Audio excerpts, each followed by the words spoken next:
kind of caught on to the background. Can you catch on to the background too? Oh, which episode it is? Yeah. And I didn't even realize it until he pointed it out. I was like, oh crud, you're right. Is it one of the season 1 episode where it's Carter's ex-flame that went completely cultish? Okay, I was thinking it was one of the later episodes where the there's that like small sect of Jaffa that have like the invisibility devices. I thought it might have been that planet. No. Yeah, it was the first commandment episode. Oh, okay. The dome and everything that they had over it. So yeah. So Jeff knew it, so we'll introduce him in just a moment. He put it in the private chat. But anyways, before we introduce the rest of the panel, I want to say thank you to Filter, because as I mentioned, this stream tonight is his fault.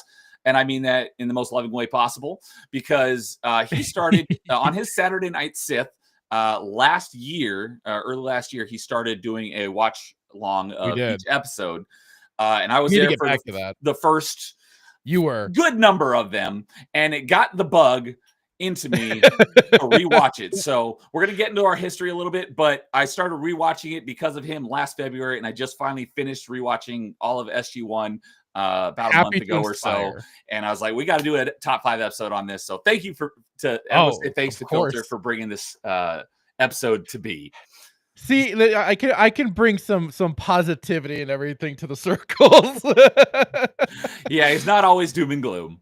Yeah, I look, that's our whole point. Talk Stargate, watch an episode. It's a great way to chill out.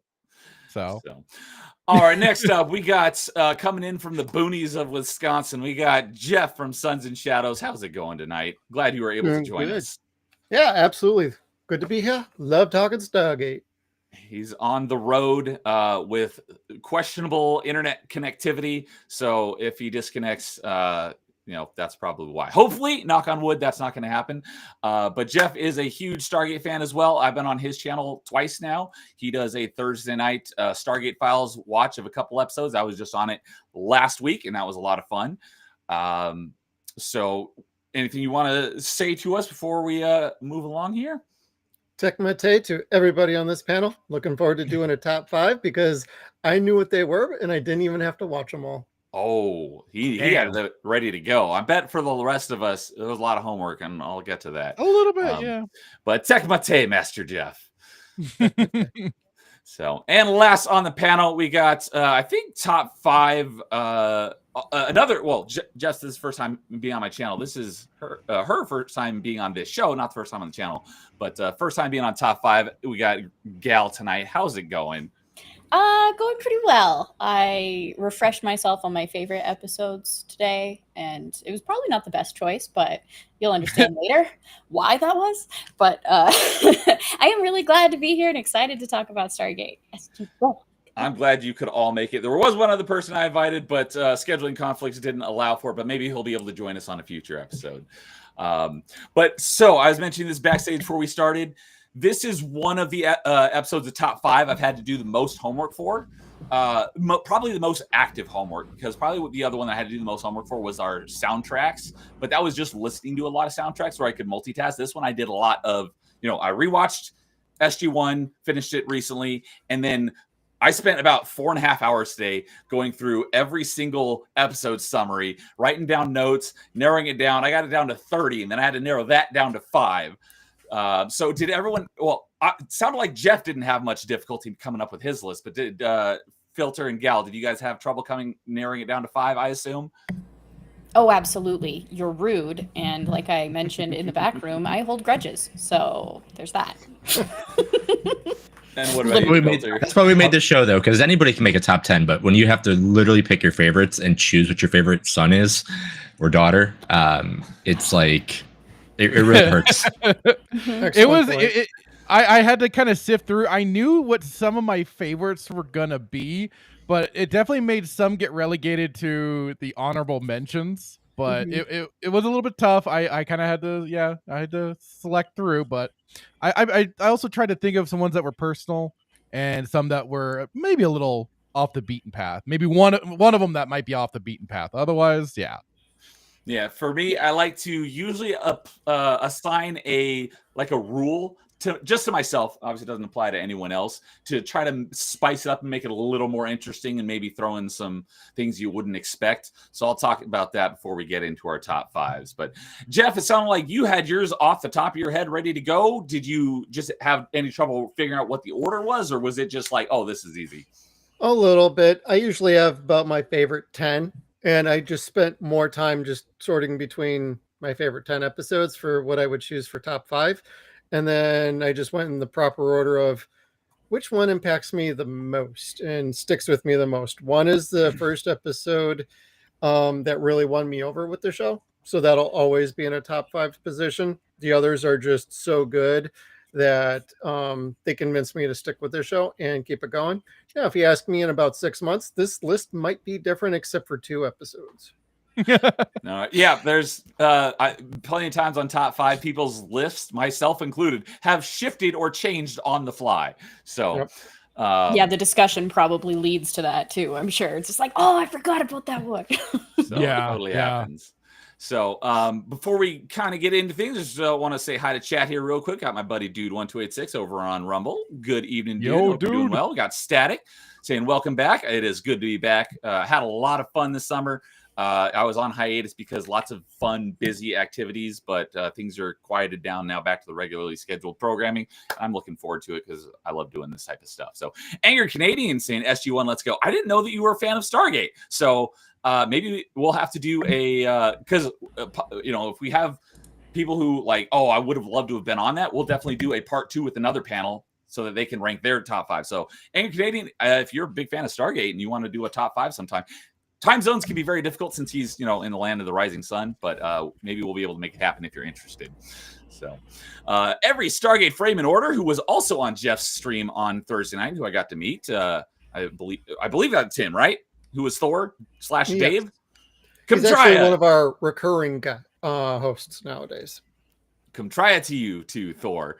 You got Yanu saying greetings. Haven't seen Yanu in a while, but that's because I haven't been live in a while. Good to see you. And Nightmare, my good buddy Nightmare is here saying hello. Nightmare, hey, evening, guys.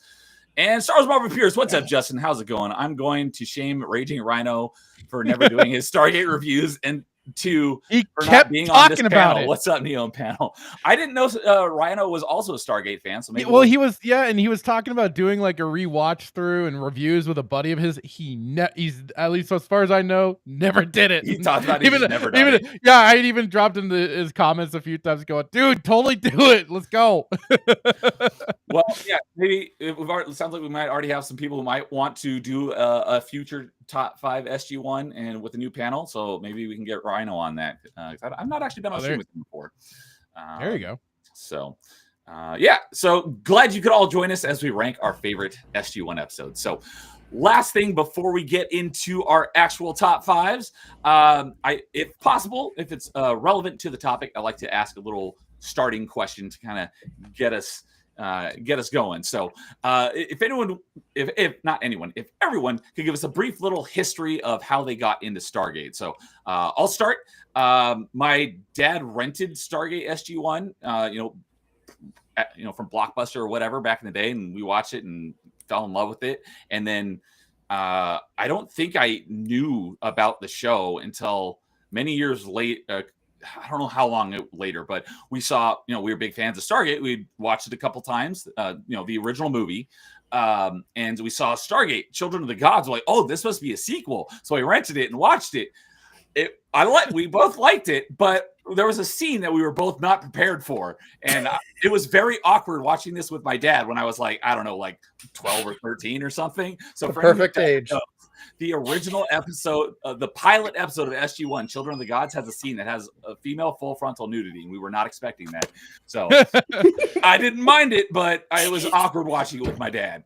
So I never saw any Stargate after that for years. What got me into the show was when I was off to college. My first year, I was in a dorm, and I forget what the term was, but he was I was a freshman. He was like a senior. He was kind of like the guy who made sure everything in the dorm was, kosher. RA. The RA, yes, resident advisor. Is that what it was? I think so. Yeah. Like that. He's the one making President. sure no one's getting out of control and everything's, okay. He had all the episodes on DVD that were released so far. And so he had a checkout list hanging on his door so you could go in and borrow it. Basically, he was our library. Literally, our entire dorm got hooked on it. We all watched all of Stargate. That's and rad. That is amazing. It was funny because some of the guys like, oh yeah, I binged 3 seasons this weekend. Yeah. So we all got hooked on Stargate, and that's what got me into the show. I started watching it when it was around season 7 that was live on air. So I started at the beginning and caught up, and then I watched the last 3 seasons and the Atlantis, since it debuted during that time as well. And I watched all of Atlantis as it aired, and then the last couple seasons of SG-1. So curious from you guys, kind of what was your history with Stargate? What got you into it? So we'll go around the circle here, obviously skipping Jason since he hasn't watched it. Filter, what about you? What got you into Stargate? Oh God. I would have to say it was my a buddy of mine. I'll use his online name, Cole. He was always looking into science fiction shows and stuff like that, and I think he had first shown us the Stargate movie. I was like, okay, that was fun and everything. I didn't know that there was a show. I came into it entirely way late in the whole run. I think season 10 was already done. Okay. And and Stargate Atlantis, I think season 5 was is either during the live of season 4 or the beginning of season 5 was just about to start. Which made me really sad to get into this whole thing. But and the funny thing was, and it's one of my listed episodes is that he was already in the middle of watching it, and he was already a little deep into it. But like watching the episodes that he was on, like immediately solidified it. I'm like, okay, now I have to go all the way back and start from the beginning, and I got to see the rest of this. Because I want to see how it began, and just from even then the beginning, I was like, okay. And I loved it. I loved the fact that it was Richard Dean Anderson because I loved MacGyver. That was like the immediate hook too for me because I watched MacGyver as a kid. I love that show. I'm like, MacGyver lost his mullet, went insane, and became a military guy. That was always just our kind of joking little like LARP about it. It was he lost the mullet, went insane, and joined the military. So, but no, I just fell in love with it. Yeah, the headcanon. Thank you. And then just felt it was like it probably for that time too overruled so many different things. Like I became a major Stargate fan. Like I was looking for all the kind of different nerd merch and stuff like that I could. I even had like the little coasters that were in the shape of the Stargate itself and everything. So I was like, I was trying to find whatever I could, but I still need to get the whole collection one of these days. But thank you for. I'm really glad you mentioned that because something I forgot to mention is that like I said, I started rewatching it because of you, but you were doing 1 episode a week, and that was too slow for me. So I started. I know. Believe me, it felt the same way for me as well. I was like, even though we were doing that, and I was trying to hold off. I understood why Hitman ended up watching ahead because he got sucked into it, and he was because he hadn't seen it yet, right? No, I was introducing him to the series. That's what I thought. For anyone who doesn't know, Hitman is Filter's co-host on his Saturday Night Sith. Yeah, he had not so seen I was it introducing him to the the franchise, and then he took off with it. I'm like, we were supposed to. Oh well, fine. Like I was angry at him, but at the same time, I'm like, I get it. When you have the capability of binging, like when you watch. When it's at your fingertips like that, it's hard not to. So I understood. I was like, okay, I get it. So I started watching ahead, and I'm like, all right, I'm gonna watch through it all. And I only had access to like VHS quality copies of the episodes. So I was like, this is not gonna cut it. So with my birthday money that I got a few months later, my birthday is in July, I bought the entire Stargate collection on Blu-ray, which is SG-1, Atlantis, and Universe. So all on 4K Blu-ray, or at least I'm pretty sure it's 4K Blu-ray, but I put it up there. Yeah. Right. Well, my whole box is there. I put the SG-1 episodes in front of it for tonight's stream. You probably can't tell what that is, but that's my 10 season box set of SG-1. So That is also your fault on why I bought that. Oh, and one other thing I want to mention for anyone who has not watched Stargate, I have a TV channel in my Discord, and I have a pinned. The only pinned post in that channel is what I recommend as the recommended watching order for SG-1 and Atlantis, since they overlap. There's a best way to watch it, so I have that pinned in my TV channel in my Discord. If anyone's interested in watching it, I didn't follow it exactly, but I followed it very close on my rewatch. So if you're interested in watching SG-1 and Atlantis, you want a recommendation of order to watch it, it's in my Discord pinned on the TV channel. So that was another thing I wanted to mention. So I won't lie. Once I finish up season 8 of SG-1, I then just completely transfer over to Atlantis and just watch that. Because to me, 8 is like the end. I know. So, and speaking of how we got into it, Yanu says he watched Atlantis first and then backtracked to SG-1. So interesting. That is such an interesting way of going about it. I know quite a few people who did that too. Oh, really? On my recent rewatch for the first time since it aired, I love SG-1 and Atlantis, but I actually liked Atlantis more than SG-1. Yeah. So going back through the rewatch, I'm like, it's been 15-ish plus years since I've watched it. I wonder if that's still going to hold true. They're fantastic. I don't know which one I like more. They're just both great. So, but Gal, what about you? What got you into Stargate? So the movie originally, because my dad loved it, and so essentially my memories of it are distorted because I was so little. But it was either sitting on the floor or on the couch watching that as a family type of situation. And so we watched the movie, and my dad also loved MacGyver. And so discovering that they were continuing with the series, and he was the one that was leading with it, which is superb choice. If you're gonna do a recast, that was just perfection. I love O'Neill. Oh, you mean for Kurt Russell to Richard Dean Anderson? Yes. Okay. And it's not even because they look alike or anything like that. No, just the character development that just continues on from the movie because of MacGyver. Richard Dean Anderson. It's perfection to me. But yeah, that was essentially my introduction was just as a family, we were watching it, and I just grew up with the show. And what's funny to me is one of my first memories of Jason Momoa is literally from Atlantis. Yep, it's that's the first time I ever knew. That was my introduction to him as well, with Stargate Atlantis. And it was just I love Stargate Atlantis, and honestly, I've watched Stargate SG-1 multiple times, rewatched, but I haven't with Atlantis, and I don't know why. I don't know if I finished watching it as it aired, because what year did it end? Atlantis started in 2004 and it was 5 seasons, so I believe it ended in 2009. Okay, yeah.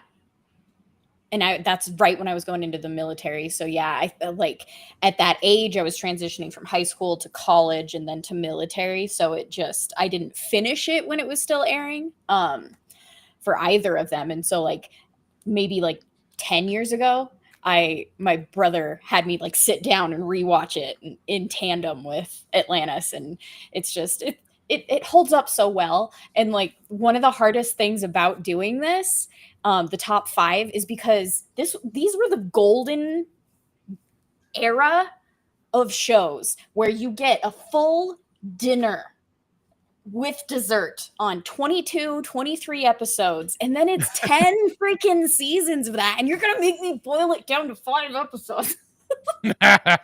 I'm glad it was difficult for you, because that makes it more interesting. I'm sure. It does make it interesting. It sounds like you started watching SG-1 basically from the beginning. Yeah. Yep. Nice. Yep. Lucky. And it's so funny because season 4 is when it gets so good, but there's still so many good episodes within the seasons before it, but they're not as good as once it takes off with season 4. Season 4 and season 5 are just everything. I love those seasons, and the later seasons, of course, too, because Vala is my girl. But okay. Nice. All right, and Jeff, what got you into Stargate? So my story is a little bit similar yet different from everybody. I was a big fan of the movie, and when that first came out, I got the poster from the movie theater. I got the VHS tapes, got the DVDs. I got the replica rod dagger upstairs at my dad's house here. Nice. Nice. So, and that is in pristine condition. I love it. I don't ever want to display it, but I take it out every time I visit here. And then when the show came around, I was like, okay, I'll check this out. I'm interested. My first episode was called Lazarus, though. And I thought that was utterly terrible. I thought it was boring and stupid. And I knew Dean Devlin and Roland Emmerich were not fans of their show. Oh, that one. And with that in my mind, I'm like, you know what? I'm not going to try anymore with this show. A couple of years later, and this goes back to about the year 2000, I was a part of a fan community of another TV show called First Wave that was shooting in Vancouver as well at the same time. I was invited out to visit the set. And as part of visiting the set, they took me to Rainmaker Digital, which did the special effects for Stargate as well. And when I was there, we were walking by some offices and some cubicles, and somebody was there. I looked over, I'm like, oh, that's cool. What's that? They're like, hey, come over here. And the PR lady I was with was like, it's okay, go on over there. But the second they tell you, come back over here, you come back over here. They were showing me one of the ships in season 5 that they were working on ahead of schedule, one of Anubis's ships. And I was like, that's really cool. They're like, are you a fan of the show? I'm like, no, not really. They're like, oh, you got to try it. So when I got back to the hotel, That's awesome. I tuned in. You got to try it, hit kid. Yeah, basically. And so I got back to the hotel, and they had like 3 or 4 different channels playing Stargate in Canada, in Vancouver at that time. I tuned into the first episode. It was Musetta Vander on season 4, Teal'c's quote unquote kind of girl he was banging during that season. And I'm like, I recognized her because I'm a horror guy too. So I'm like, she's from Full Moon movies. And that's pretty cool. And by the time the episode was over with, I'm like, okay, I'm invested. I watched another episode, which was like the episode before it, but on a different channel.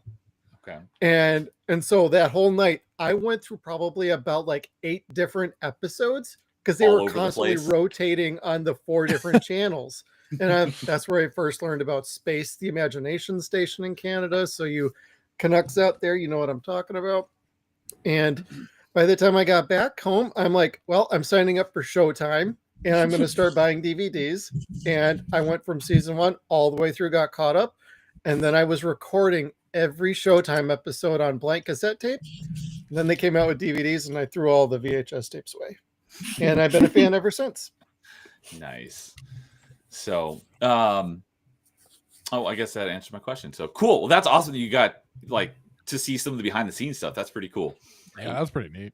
They let me, they took me to a place called The Bridge. I didn't know it was called The Bridge at the time because I've had like Darren and David on from Gate World. I just know I went to some studio and I got walked through the command area, not the actual command area, just the desk conference room area. We were walking from one end to the other because the PR lady I was with had to drop something off there for some reason. And then we skedaddled after that. I was like, why'd you drive me all the way out here just to do a quick errand? But then we were going to another part of the forest, not too far away for where they were shooting First Wave. And so I got to actually walk across the conference table room, but I didn't even know exactly what it was because they never really showed that in Cold Lazarus. So I had no concept of that at the time. Awesome. All right. Let me catch up on chat here, and then we'll get started. Backyard TARDIS is here. Haven't seen you in a while. Hope you're doing well, Nick. Good to see you. You're listing his top 5 favorite. Number 5, Nemesis. 4, Fifth Race. 3, Summit. 2, Torment of Tantalus, which that was one of the ones we reviewed when I was on Jeff's channel the first time. Yep. And number 1, Window of Opportunity, with some honorable mentions to Heroes and Abyss. So I know which most of those are off the top of my head, and some of those may or may not be on my list. Hint, hint. Fear of FEMA is here. What's up, Fear of FEMA? Good to see you again. Ranking the Stargate shows, SG-1 is number 1, then Atlantis, then Stargate Universe. Totally understandable. And he's saying people that start with SG usually have Stargate Universe usually have a hard time going back to SG-1. And anyone in chat start with the animated Stargate show? That would be wild. Hopefully the answer to that is no. I've never seen the animated series. I've heard about it, but I've never seen it. I think I've terrible. I heard about it, but on Jeff's stream last week, we were talking about it. He's like, "Yeah, it's awful. Don't watch it." I'm like, "All right, I'm not going to watch it then." So, all right. Well, with that, let's go ahead and get on into it, ranking our top 5 favorite SG-1 episodes. Normally, it is Jason's job to start us off, but because he doesn't know anything about Stargate, and this stream is all Filter's fault, we're going to start with Filter. What is your number 5 favorite episode? I love how you keep saying it's my fault, like it's a bad thing. I mean, all I've done is brought people together. This is you gave us a good idea to use. So man, that's such a bad thing. It's all your fault in the best way possible. Okay, I guess that works. Okay, so my number 5, even though I cannot stand these bunch of worthless little, it's the parts 1 and 2 of Tok'ra. And part of the reason why I do like it is because it's that beginning, like expanding into the universe more and having an alternative to the Gould, but it's creating another faction that is fighting the Gould, fighting quote unquote, even though most of the time they're getting their butts kicked and are getting subverted more often than they claim the SGU is. You know, the SGC. The SGC, sorry. But yeah, that much. Yeah. Anyways, but like it's still like the 2 episodes are really great because then it also brings back everything with Sam and how she got forcibly taken over by what was it? Jolinar. What was the Jolinar? I'm like, Martoof is the stupid one, and yeah, and then kind of was that the beginning of the list of Sam's boyfriends that eventually die? I love that episode. I cannot stand him. He's actually number 2 for proposed boyfriends. Don't forget, oh god, the guy from the Tolan. Oh, yeah. Screw them too. Oh, well, the Tolan, I kind of understand. They had some bad experiences with some underdeveloped people. Yeah, so I understand why I understood them completely more than the Tok'ra. But like I said, my annoyances aside with them, I still think that the 2 episodes are fantastic just for what they introduce and the furthering, enriching the lore of the Stargate universe and everything. And any connections to Raw, I can kind of dig because they really have like kept putting Raw over as just the biggest of bads that got taken out so early with the movie and everything, but like was the supremest of the system lords basically. So yeah, so number 5 is for me is the Tok'ra part 1 and 2. And reminder, what season/episodes are those? Do you Sorry, remember? season 2 episodes 11 and 12. Okay, appreciate it. Okay, yeah, I know a lot of people have some mixed feelings about the Tok'ra, especially Jack. Screw him. So, but all right, cool. Yes, we got a new face I've not seen in chat for. Jean Diata Smith. Hello and welcome. And coming in with Nareem was the name of the Tolan. I was looking for it on the wiki and I wasn't able to come with it. So I appreciate it. Thank you for out of my head, so it kept distracting me. Thank you for coming in there with the clutch save for Nareem, who also played a different character, but was Dr. Weir's like boyfriend later in the show. Husband, or I'm not sure exactly what the relationship was, but same actor. Hey, what's up, Timon? How's it going? I'm not going to read that, but good to see you. Pierce says, looks like me and Jason are in the same boat. Watched when I was young, only remember bits and pieces of the show. Well, that's all right. There's never too late to get started and get your appetite wet with a great show. So, all right. So, Filter's number 5 is the introduction. Was it the introduction to the Tok'ra? It was the Tok'ra. It was just the Tok'ra part 1 and 2. Right. I just meant, was that the episode where the Tok'ra were introduced? Yeah. And they get captured and everything by them, and they have to do the whole Yeah, they're basically or being roundabout. held against their will. Yeah, and essentially, then 'cause they don't and then trust them. like it is. It's funny. They get first introduced, and then one of amongst them is a spy. It's like, Yep. of course. Yep. So you're just setting the tone for the rest of these people. Yeah. You always have a spy. They act so smug about it. It's like, Yes. Which so is, I mean, smarmy. it's the symbiote in them type of idea, but it just drives me crazy. I'm like, you don't have any success without us. They pretend it's more of a symbiotic relationship, Uh-huh. cooperative. Yet those ghouls are talking more than the people are. Mm-hmm. Except for Selmac. Yeah, Selmac is the only one that is. Selmac and Martooth. Carter's dead. Yeah. Well, yeah. Yeah. Stupid Martooth. Man, a whole lot of Martooth hate around here. Mm-hmm. I like Martooth. I like the actor. The character gets a bit dry. So, all right, Gail, what about you? What is your number 5? My number 5 is actually Threshold, season 5, episode 2, where Teal'c has his symbiote removed because he's brainwashed by the millionth, umpteenth time that freaking Apophis is alive again type of situation. I was like, he only got brainwashed once, right? Yes, he did. But it just feels like a lot. Apophis has died and come back. Yes, that was many times. He's like the really Kenny from South Park of Stargate. Oh my God, you killed Apophis, you bastards! But I love Daniel. Freaking Daniel. He'll come up later on my list. That sir, a few times. But I just love that episode because it gives you it's a nice little flashback background of Teal'c, things that you didn't know, as well as with his interactions with Braytac and how he went through the struggles that he did. So yeah. That wasn't the one where he was like the firefighter. He was having the dream where he was firefighter. That was later, right? No, that one's later. Okay. Yeah, this one basically he's just on the bed. They took out the symbiote.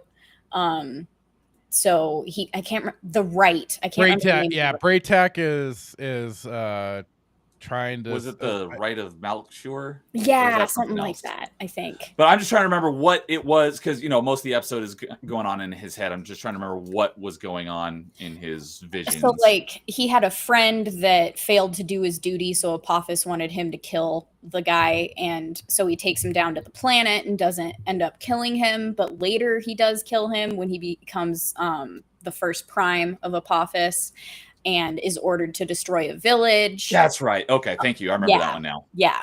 And so you just see all the different struggles that he goes through because he ends up having to do it anyway. And Braytac is just so upset with him at times, especially when he becomes first prime and everything. And you just seeing all the different struggles that you don't get in other episodes with Teal'c very often, so.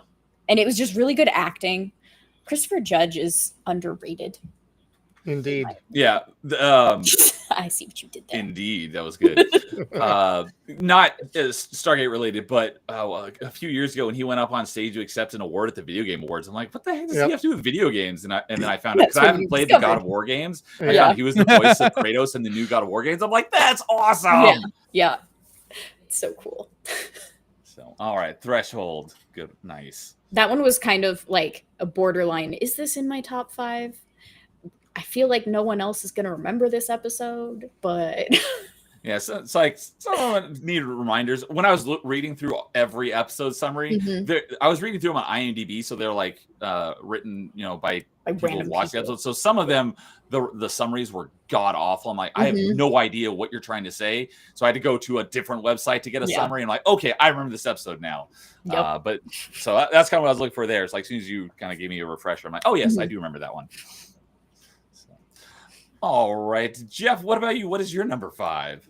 My number 5 is the very first one, Children of the Gods. Nice. Because it basically sets up the whole team. It continues on from the movie, and it sets up the mythology going forward on, there's more to these gates than we thought. And it's a great kickoff. It's got a lot of action. It's got a lot of drama. It's got everything you could want out of a pilot for a show to win you over so that you don't have to watch the third or fourth or fifth episode to be like, you know what, I liked it, but I need to watch more to know if I like it. if you don't like it after Children of the Gods, this isn't going to be your show. So this would be my watch this one first anyway. You don't even have to watch the movie because a lot of people tend to not like the movie, but they love the show. I've noticed that a lot. So there's some when I get retcons asked, in the show. what's the first episode you want to recommend? Children of the Gods. And I would go with Brad's version, which is the final cut. Although I will always watch the original cut. Mm-hmm. All right. Cool. Yeah, totally understandable. That was definitely in contention for me for my list, but I will get to that in just a moment on why it's not in my top 5. But before I do, we got a couple people chime in with some information, bringing us up to date on things that we're getting wrong. So Gene says the firefighter one I was thinking was called The Changeling. That was a good one. I like that one. But Timon was saying that, because I was thinking Malkshire. Jolinar of Malkshire was her name. That wasn't the right. I pulled it up. The right of Malsharon was what it was. I knew it was an M, so that's why it sounded. So I was like, yeah. Even when I was saying Malshire, I'm like, I don't think that's right. Yeah. But I couldn't remember what it was, and then it's so similar too, so it's easily confused. And then Backyard TARDIS says, between Stargate and Kratos, how many gods does Christopher Judge kill? That is a great question. It is interesting. I like the question. So, all right. So as for myself, as I mentioned earlier, I like to apply to myself a little rule to kind of switch things up. So for myself, what I did to make things a little more spice to it is I didn't choose any season premieres or season finales because they're basically all fantastic, and they're really the major episodes that push the plot along, and they're all great. So basically one giant honorable mention for me is just all the season premieres and season finales because they're awesome. So I left those out to try to give some more love to some of the more lesser known episodes, and a lot of the, as Jeff calls them, the bottle episodes, or another term that a lot of people use is like the filler episodes. It doesn't really move the plot along, but so I kind of wanted to give Monster of the Week sort of thing. There's a lot of really good episodes like that, and as you were mentioning earlier, I think it was Filter. It said after season 8, you kind of just stop watching and just kind of skip the whole Ori thing. So there was a point in season 8 where it's like that really could have been the end of SG-1. It would have been a great ending. Yes. Or maybe it was the end of season 7. Because I think season 8 was. You could kind of go between both, but season 8, the last episode after everything is concluded and they're all at O'Neill's cabin and the little fish actually drops out. He's like, good enough. But I mean, that just solidified, at least certainly for the SG-1 team. All right, that's been their adventure. It's been great. It's been a wonderful ride. Here we go. So that's why I'm always like, okay, I feel done. That was the intent for that episode. Right. Yeah, they did wrap it up there. That was tended to be the wrap up, and then C9 and 10 are going to be renamed to Stargate. I did not. I heard about that. Relaunch their title, so they were trying to do that. Sci-Fi to that. Interesting. I did not know that. So thank you for that lore. Anyways, where I was going with that was at the end of season 7 is when O'Neill becomes head of the SGC, so he's not going out on missions, and it's like, it felt like they were trying to find their footing because they didn't know exactly where to take the show. But there are a lot of good, as Jeff called them, bottle episodes in season 7 and season 8 while they're still trying to get their footing. So I'll talk more about those later. But one of those is in season 7 is my number 5, and that is Lifeboat. So it's season 7, episid 6. It's the episode where they find a crashed ship, and basically everyone on board is I don't remember if they were in stasis or not, but their minds were got knocked out into the ship computer, and all their consciousnesses get downloaded into Daniel. Yep. That is probably, in my opinion, one of the most moral conundrum episodes of the entire show. That episode hit me so hard because it's there's no most of the episodes. There's they're able to figure out some Deus Ex Machina way to wiggle their way out of some impossible situation, and everyone's happy. This episode, there was no good out. There's something bad is going to happen. There's no way to avoid it. And I got choked up at the end of this episode because they basically had to kill a bunch of people's consciousnesses because they had no way to restore them. And it just really hit me. And especially one of the consciousnesses in Daniel's body was like the consciousness of a little girl. Yeah. And like, I got really choked up at that because there's nothing they could do for her. And that episode was just like, that was the episode where I started taking notes on like, all right, I'm going to start listing the episodes now from this on for ones that really stand out to me. And then once I get through the end of the show, I'll go read through all the ones I've already read and start adding those. This was the episode that started me taking notes in preparation for this episode was Lifeboat, because it really got me. And there was no way to have a happy ending to that episode. So kind of stole the wind out of the sails of my lifeboat for number 4. Oh, thanks. Okay, well, with that's that, a good one. We'll go into number 4s and we'll let Al talk about her number 4. Which is ditto my friend Lifeboat. Which, season 7, episode 6. That it demonstrates the acting chops that freaking Michael Shanks has. It is almost unbelievable how well he can portray so many different characters. And this show just highlights that in general, season 1 through the end. But this episode really, that's what I love the most about it, is because Daniel is just all these different people and Michael Shanks is perfect at it. He did really good at early on in season 3 with Legacy. Where he was seeing the ghosts of Michello's victims. Yes. Yep. And I heard Michello. You don't hear it till the very end of the episode. God, I should put that as an honorable mention. But that list is going to get so much longer.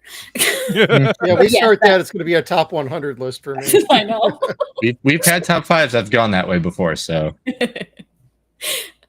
But yeah, just to tack on, Michael Shanks just makes that episode perfection. Yeah, he's got all these different consciousnesses in his in his body, and he does a great job of acting and portraying all these different people that are inside him. Obviously, in real life, there's no other people inside him, but he does a great job of portraying basically someone with multiple personality disorder or whatever the technical term is for that.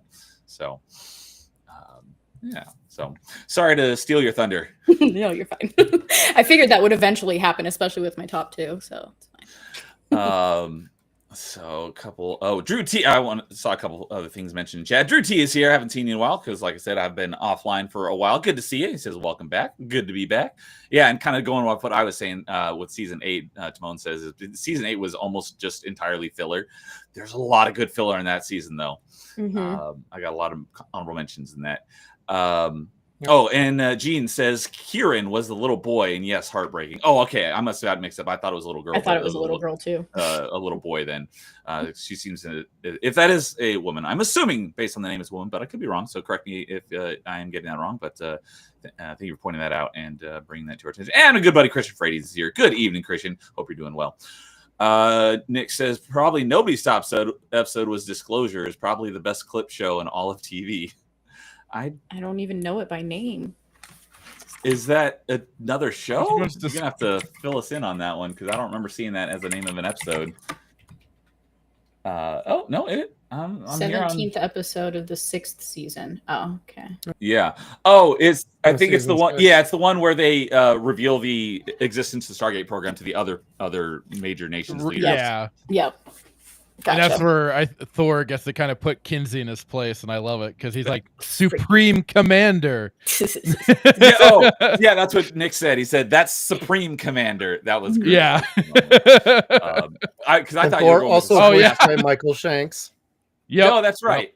Oh yeah. I thought I was going with a sarcastic answer with what was it, like the second episode, Emancipation. I know last time I was on, Jeff, you guys were ragging that one big time. So.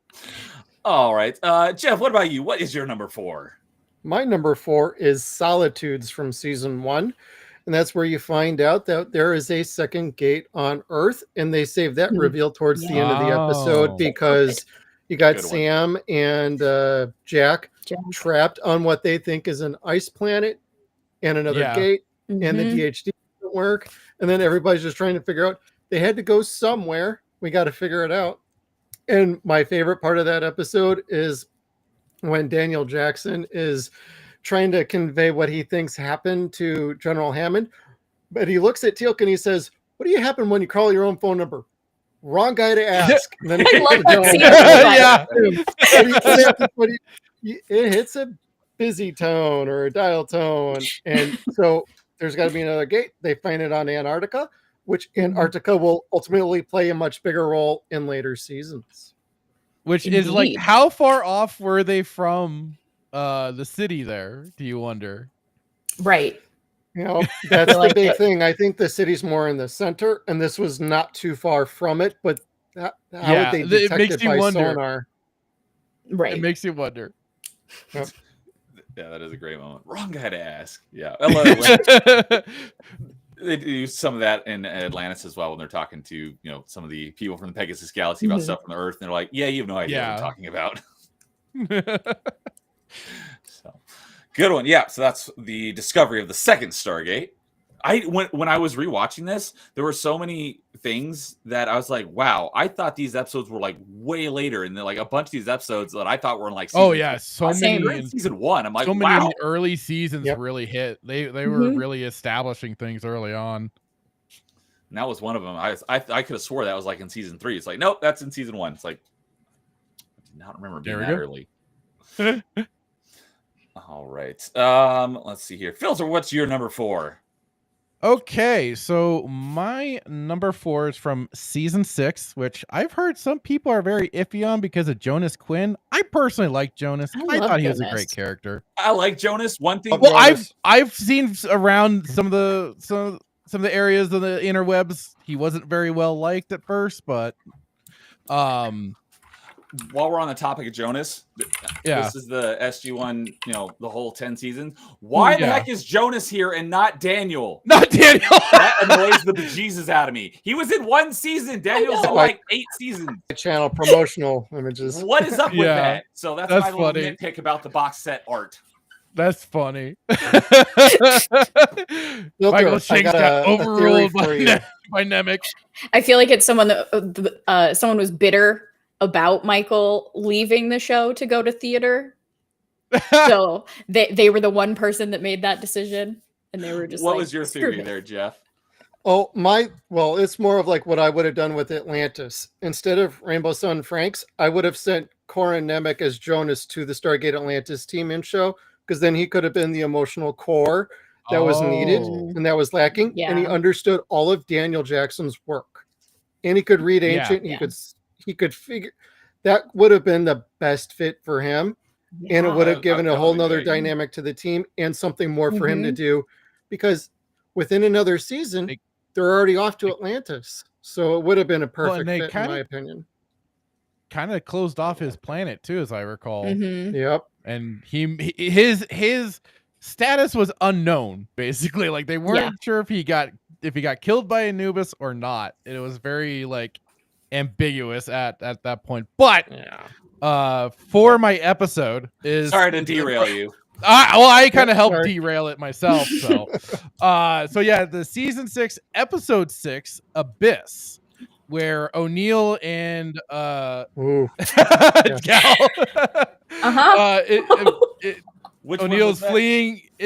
So O'Neill is fleeing on a planet where the Gould Ball is in control with one of his servants, and he's trying to get her out of there, but is unfortunately captured. Both of them are captured, and O'Neill is then the one tortured throughout the episode for information. And I thought this was a great episode for the fact that like you are again getting the different, again, more on the Tok'ra, it seems, for me. I didn't even realize it until I was thinking about it, but and I kind of rewatched it. I was like, oh yeah. More of again the differences of the way the SGC operates versus the Tok'ra operate. They're more than willing to sacrifice their own, while our like O'Neill and his team, and especially the SGC in general, they don't leave a man behind. So that was definitely the basis for a lot of what was going on. And it's like, okay, you see that as that dynamic. But what will always stop in, like, sometimes if I just have Stargate just in the background, this is definitely an episode I love to stop and just pay attention to and watch, because I love then where we learn Daniel is of course ascended. I was just gonna say that's the first episode Daniel reappears. Where he first reappeared. Uh-huh. Yeah, he first makes his reappearance, and there he is, just trying to kind of keep Jack sane, because Jack is not a happy boy. Out helping. Yeah, getting tortured and revived a bunch of times. A bunch of times. That's gotta take a real toll on your mental health. Yeah. Because it's using the sarcophagus, and this is kind of bringing back the dangers of the sarcophagus, because we haven't heard that since about season 2, when Daniel was getting the run him and his through. girlfriend. Yeah, and he went bonkers. One of his. Yeah. And he left the rest of the team to be slaves in the mines. Yeah. Yep. But with this episode, I just love the dynamic again between Michael Shanks and Richard Dean Anderson. They play off each other so well, and just some of what is O'Neill, he's just kind of breaking down slowly but surely throughout the episode, where he just, I was like, and he just goes, I am not better than you. You know exactly what I would do, and I would rip this place apart if I had your powers right now. And he just and I'm like, hell yes, do that. But it's again like you're seeing them always playing off of each other so well. And then you on the side, there's with Jonas, Teal'c, and Carter, they're trying to find O'Neill, where he could be, where and everything, and they do figure it out. Although there might have been a whisper, you never know through Teal'c's meditations, but they do figure it out. And even in Jackson admits to O'Neill, he's like, "Well, they figured it out for me. Basically, they found you. Yep. They're on their way. Just get ready to start fighting your way out." And it. Like I said, it's just one of the just a great episode. I love sitting down and watch. And I'll just say it's already in my honorable mentions. This was kind of bouncing between this and The Changeling, which you already mentioned earlier, because I love that episode as well. But this one, I just love so much more, just for again, just O'Neill and Jackson going back and forth throughout the whole episode, and then just because I feel like we've already been introduced to Ball with the whole System Lord Summit. Yeah. But this felt like what kind of enemy he is. Yes. And just like what is then backing him up. He's very much using different technology, like gravitational technology to mess with the prison cell and stuff like that. And then just his sadistic side of just the way he kept torturing O'Neill with the poison that would just slowly eat into him and everything. So yeah, and it sets up like for later episodes when you come across Ball more and more. It's so good. Yeah, he did a great job as acting. Cliff Simmons, I believe, was the actor's name. And unfortunately, he passed away quite young. Oh shit! Yep, yeah, he did a great job as Ball. Yeah. Oh no, he was fantastic. He filled that void for a while, for that extra like Gould still hanging around, especially in the later seasons. The later seasons. He's like that bad guy. You like actually like you kind of like him. You have root for him. Yeah. Yep. Yeah, because like Apophis is like, can we please get rid of him? Ball is like, okay, I can let him go. He's fine. He's kind of like the Mayborn of kind of. I agree with that. I had not Mayborn, another one where it's like, he was such a worm, but then he just kind of grew to enjoy his antics, and then the buddy cop scenarios between him and that was fantastic. Yeah, when they try to take down the trust. So yeah, that just reminds Abyss stuff. Abyss is a great episode. That'd be an honorable mention for me, because every once in a while that episode will creep up on me and get me to choke up a little bit, because it's so well acted. It is. Yeah. Oh, yeah, it's definitely not on. Yeah, I thought it was parasailing or something Cliff died in. So, but yeah, speaking of Changeling, I that almost made my honorable mentions, but I had so many, I'm like, I gotta cut some of them. But because the Changeling I really liked that one because it was really well written, and that you almost throughout the entirety of the episode, you have no idea what's going on until like the very end, and then you're like, oh, that's what's going on. So I thought they did a really good job with that one. But catching up on some chat here, Timon liked Jonas, and TARDIS says the Nox is great. Wish the Nox. Wish they would have revisited the Nox with the Ori. Yep. That'd have been interesting. Yeah, we never really got a return for the Nox. Yeah, other than like a few, 2 or like 3 episodes where one of Freya? them came back. Yeah, Freya. I think that was Yeah. it. But like And- not greater than that. Like to Yep. really see their civilization and stuff. which would have been fascinating. I Mhm. think we could have had them back if the show was not unceremoniously canceled with unending. Yeah. Yeah. But TARDIS also says he had a friend who was introduced to Stargate in season 6, and he was mad when Daniel came back and replaced Jonas. Some people were. Some people. I can remember see that back too, then. if that were it. Yeah. That's funny. And Gene says, I think we actually saw Daniel more in season 6 than we did in season 5. TARDIS says the Ascended Diner felt like the Q conundrum in Star Trek, which I don't know what that means, but Well, the Ascended Diner was the set from Dead Like Me, if I remember right. Yeah, Was that's that shot another in show? Vancouver. Yeah. okay. And then Gene says Cliff Simmons died in a kiteboarding accident. That's right. Jeff says he thinks it was parasailing, but some sort of like extreme Something sports like that, thing. yeah. But that's not a bad way to go. Oh. At least he was having fun. Yeah. Oh, hello, Manuel. No, he was the best Gould. Welcome.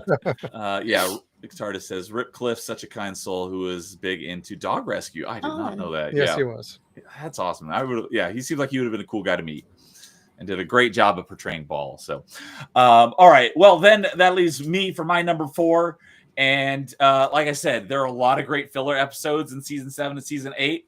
One of my favorite is season 8, episode 6, Avatar. That is where Teal'c gets trapped in the video game. Oh, yeah. Man. He has I to forgot about that episode. save the SGC from ever-changing, evolving conditions, and every time he thinks he's beat it, there's another twist. There's something else that comes man. along. I Yeah. freaking love that episode so much. When I was rewatching this for the first time in like 15 years, this was one of like 2 episodes I remember quite vividly. And when I got to it, I'm like, yes, it's that episode.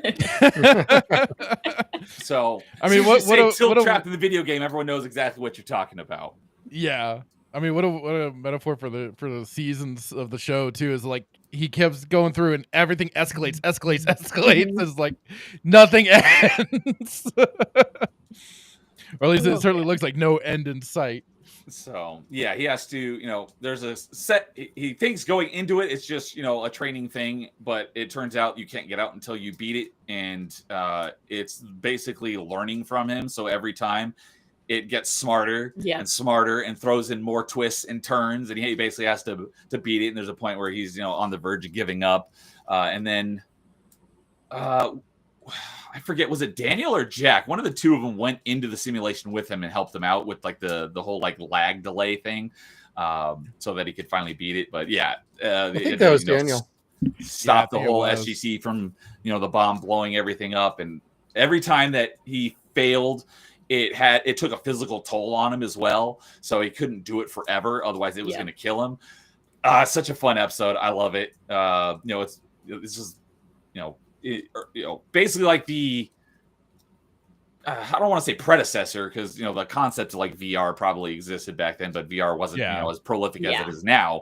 It's basically an early version of like a VR video game, and me being a huge gamer, that's what my whole channel was about.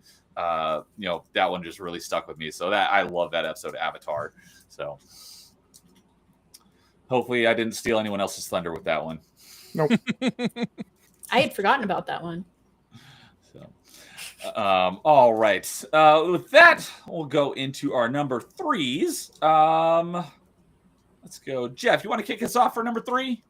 I'm going with the classic Mobius, parts 1 and 2. Let's see. Because it goes right on back to time travel, baby, and screwing with timelines and different characters. I know. Daniel I remember Jackson seeing had that his long name. hair back. Yeah. I remember seeing that episode name a bunch of times today. Which episode was that one? That's season 8 finale. Season 8 finale. I think. Wait, was that the finale? Yes, season 8 finale. Yes, I didn't put that on my list because I left the season premieres and season finales out. But yeah, they go back to Egypt to get the ZPM from ancient Egypt. That's right. Start messing with Ra again. Yep. They basically create like 3 separate branching timelines, and it all converges back into one. Yep. Fantastic set of episodes. I think it's exceedingly well written. Everybody did a fantastic job writing. The special effects were awesome, and trying to get Ra kind of back into, don't forget about Ra. He's a very important part of what started this whole shindig. Yeah. So yeah, and that was the alternate timeline with like Sam was like a low level like secretary. Yep. And they tried, her and Daniel tried to convince, Jack, who was like a bum on a boat. Yeah. Yeah. He was properly retired yet again. And then retired. At the very end, they're like, oh, so like 2 weeks ago, this thing would have happened, but we went back and stopped it, so we don't have to do anything. Sweet. Yeah. Yes, that is a great set of episodes. That probably would have been on my list if I didn't exclude finales and yeah. That would have made me work a little bit harder with pilots and finales to not include those. Yeah. Yeah, that was one of the other ones I remember rewatching, and I'm like, I remember a part where they went back in time. I didn't remember why. I just remember they went back to ancient Egypt, and so when I was getting through it, I'm like, I'm already in like season 7 and 8, and I'm like, where was that episode? Then it comes out as season 8's finale. I'm like, there it is. So you're gonna go back to 1969 with young General Hammond. Yeah, that I was remember. so good. I don't remember the name of that one, but I do remember that one. That was your honorable mention. Yeah. I like the I can at least like with Stargate, they always did their best to handle time travel as well as they could. Yes. Without causing too many contradictions and stuff like that, because a lot of people like to suddenly throw in time travel and just have no like wherewithal, no confines of parameters. Yes, it becomes a cliche, and we know how Jack feels about cliches. Exactly. Like and the MCU, it's like, why is every movie afterwards, because they have this technology, why don't they just use it to fix everything? And they have to, they don't, but they constrained it. I think they constrained it well in SG-1, so that it's not just something they can fall back on whenever they want. They have to like follow certain solar flares and stuff like that coming off the sun in order to triangulate things. But like the good thing was they introduced that concept early on. Yes. And it wasn't just suddenly a late stage like, oh, guess what we can do sort of thing. So I feel like the worst one of those episodes though was 2010 with the Ashen. What? I don't hate the episode. It's the worst of the time traveling. That I'll give you that. I will be talking about that one at some point tonight. I also don't like her husband in it, so it's not such a punchable face. Shoot, what was I just? Oh, speaking of like things that I remembered from watching it way back, and I'm like, when is that episode coming? I finished SG-1, and I'm like, I never saw the episode where they used Ball's time travel machine that tracked all the solar flares across the galaxy. I was like, where is that? And then I was like, oh, that was in the movie that summed everything up. Continuum, yeah. I was like, I remember this episode. Am I going crazy? Where is it? And then I watched the Continuum. Like, oh, there it was. It wasn't an actual episode. It was the movie that basically summed everything up. So, but yes, Mobius. That is a excellent episode, and that was a really fun one. So, all right. Gal, what about your number 3? Well, Filtered already took it, so Abyss, Oh, season 6 you episode. had 2 stolen from you. Let's go. See, I was expecting it for my top 2, like I said earlier, and then the very next one that we get to is my 3. Well, I was just you like, can go first on number 2, so no one steals it. Thanks. I mean, technically, you went last on 5 and stole 4 from me. So. Yes. But yeah, Abyss. I love that episode. What is your favorite part about Abyss? It's actually where we meet Daniel as an ascended being, and it just starts the stupidity of the ascended beings. I hate Oma. And like so much, and I'm just like, Daniel, this is why this is such a flawed situation and stupid. that you ascended. I know you were dying and all, but come on. Well, yeah, And so- radiation poisoning is kind of a kicker, ain't it? yeah, whatever. But I also like it. Also was when like the Tok'ra just abandoned Jack. Yeah. Yeah. Just it. I hate the Tok'ra. Just as much as Who do you Tok'ra. dislike more, Oma Dasala or the Tok'ra? Oma. Okay. I hate the concept of just watching it play out and we can't do anything. Just Until she screw gets off. in an eternal battle with Anubis. Yeah. Yeah. She kind of redeems herself and totally She does, redeemed but- herself. Sort of. Is it though? But the overall, the ancients, though, what a bunch of goofs. Yes. All the stuff they left behind, and they're like, oh no, we can't do anything about that. We're ascended now. You have Especially to with deal the with Ori. our That was problems annoying. of the Yep. Ori or the replicators and stuff like that. You get to deal with that. We'll just sit back and watch you. I get them deal not with it. interfering with the replicators and the gold. But It's those like, are their the one. Ori is their Ori? fault, though. They should have Yeah. intervened. Like this is a you problem that you should be fixing. Yes. Yeah. Well, the replicators were as well. They were their creations. Hell, Mhm. they should have probably also worked on a little bit of the Wraith as well. But Oh God, yeah. It's just the hypocrisy of those kinds of There's- characters. It drives you me just want crazy. to punch him in the face Yeah, again and again. yeah, it's true. And then a lot of what Filter said, kind of the dynamic between Jack and Daniel is, and like when Jack is just in such a desperate situation and his best friend is there who cannot do anything for him because of stupid rules, and just the dynamic between the two of them in that kind of situation is, yeah, it's very well acted and well written, and I just love that episode. All Yeah. right. So, yeah, for a reminder, we talked about Abyss earlier, but that was the one where Ball was repeatedly torturing and reviving Jack. So, Timon says, I think my list is number 5, Space Race. Interesting. 4, Oh. Abyss. 3, Good. Children of the Gods. 2, Window of Opportunity. And 1, Thor's Hammer. Thor's Hammer, yeah. Cool list. That's Yeah, a good one till that's they another broke good it. one. That was a rough one at Yeah. the end.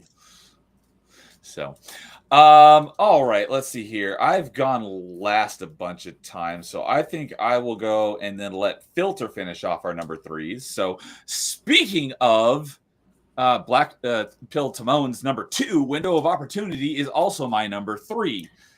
So, I wrote it down. Let me remember exactly which one that was. That was Window of Opportunity was season 4, episode 6. And that was the time loop episode. Oh, Yeah, Jack the and gra- Teal the get Groundhog stuck Day. in Groundhog's the Day time loop. episode. Great episode. I love that one. That was one of the other ones I remember, not entirely vividly, but I remember them getting stuck in a time loop. So when I got to that episode again, I was like, Yeah. yes, I'm looking forward to this episode. So It's so good. Jack and Teal get stuck in a time loop, and it's Groundhog's Day. They keep reliving the same, what was it, like Freaking 8 love hours or something? 10, but 10, yeah. 10 Yeah. hours over and over and over again. And they're the only ones that remember anything. No one else does. So they start doing all this crazy stuff. Daniel's at fault for doing that too. He's like, have Yeah. you guys thought about doing something and then knowing that the thing will Yep. reset?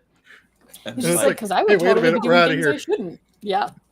that's right. And they eventually it was like, and it affected like a whole region of the galaxy, and they were basically Yep. cut off 14 from the rest of the planets. galaxy for like a couple of months. Yep. Mhm. But yeah, they Yep. started doing a bunch of crazy stuff because they're like, oh yeah, there's not going to be any consequences to anything we do. Yeah. Mhm. It was funny because I think there was I could probably go back through our chat, or maybe it was in my television channel in Discord, but Filter messaged me something on Discord somewhere with a GIF of a clip from that episode where Teal'c and Jack are hitting golf balls through the Stargate. Yep. And it was funny because That's got to be a record. I remember there being a time loop episode. I didn't remember exactly everything that happened in the episode. Mhm. And right after Daniel's like, you guys should, basically no consequences, so do whatever you want. I'm like, they should hit golf balls through the Stargate. Literally 10 seconds after I said that, the next scene was them hitting golf balls through the Stargate. I'm like, yes, I called that. Because I didn't remember that part Yes. specifically. Or maybe I did Nice. subconsciously since I had watched it, many, many years ago. Yeah. And it was funny, like literally the next day, Filter like messaged me that clip. I'm Yeah, like, you I said just watched that you episode watched yesterday. the time loop episode last night. Love that one, and I posted the one where they're doing It's the like golf the- balls through the It was Stargate. just And I think pristine timing. Yep. 'Cause I in the literally- middle of my in the backswing. middle of my Yeah. Freaking good. Carol O'Neill, what the hell you doing? So it was just great timing because I literally watched that episode like a day before and Filter posted something about it in Discord. Yep. And I'm like, I just watched that one. While we're on the topic of that, it was actually an episode Avatar, which was my number 4. Shout out to my good friend Nerd Slap, who's done my intro for Metroidvania Monday and Open Mic. In my Open Mic intro, there's a part where he face swapped me with Daniel, and it was from the episode Avatar. He sent me here's what I've got so far. He wasn't totally done with it, but he sent me what he had done so far, and I watched it. And the part where I was like, "What episode is that you put my face on, Daniel?" He's like, "Oh, it was Avatar." I literally watched the episode of Avatar the night before he sent that to me. So it was just like crazy odd timing. So twice with Stargate. Literally, I watched an episode and then the next day someone does something that references the episode I just watched the night before. So I just wanted to mention that. Shout out to Nerd Slap. So if you see my open mic intro, when you see my face on Daniel, he's got the Zat because he's about to Zat Teal'c because Teal'c doesn't believe that. Yeah, that's right. Teal'c was the one that went into the game because he's actually there and he's trying to convince Teal'c that he's not part of the program. He actually came in. Oh yeah, and he has to zap Teal'c to prove to him. It's like, hey, you got zatted and the simulation's not over because I'm not part of the simulation. So that's where in my intro it came from, that part of the episode. But yeah, window of opportunity. They're stuck in the time loop. They do a bunch of stuff, crazy shenanigans. They eventually get out of the time loop. And it was all because they found this device that was meant for time travel, but An ancient device. Yep. Yeah, an ancient device. The ancient device, they were never able to get it to work properly. Yep. And it was all started because there was a guy that was trying to get it to work to save his wife who had died, if I remember correctly. Not to save her, to just talk to her and see her again. He just wanted one more day with her, basically. Yeah, very sweet. They had to convince him, this isn't the way to do it. You're basically dooming hundreds of thousands of people across multiple planets to. Obviously, they're not going to know it except for Jack and Teal'c, but it's like, you got to let her go, man. So that's a great episode. And that's how they convince him too, like reminding him, you're not even going to be able to save her. Like, why are you doing this and holding everyone hostage, like worlds hostage, to just see her and be sad all over again when she dies again in your arms? So yeah. So, and it's also the last time they reference Jack's son. Oh, really? It's season 4. They don't reference it again after that. I swear that they did.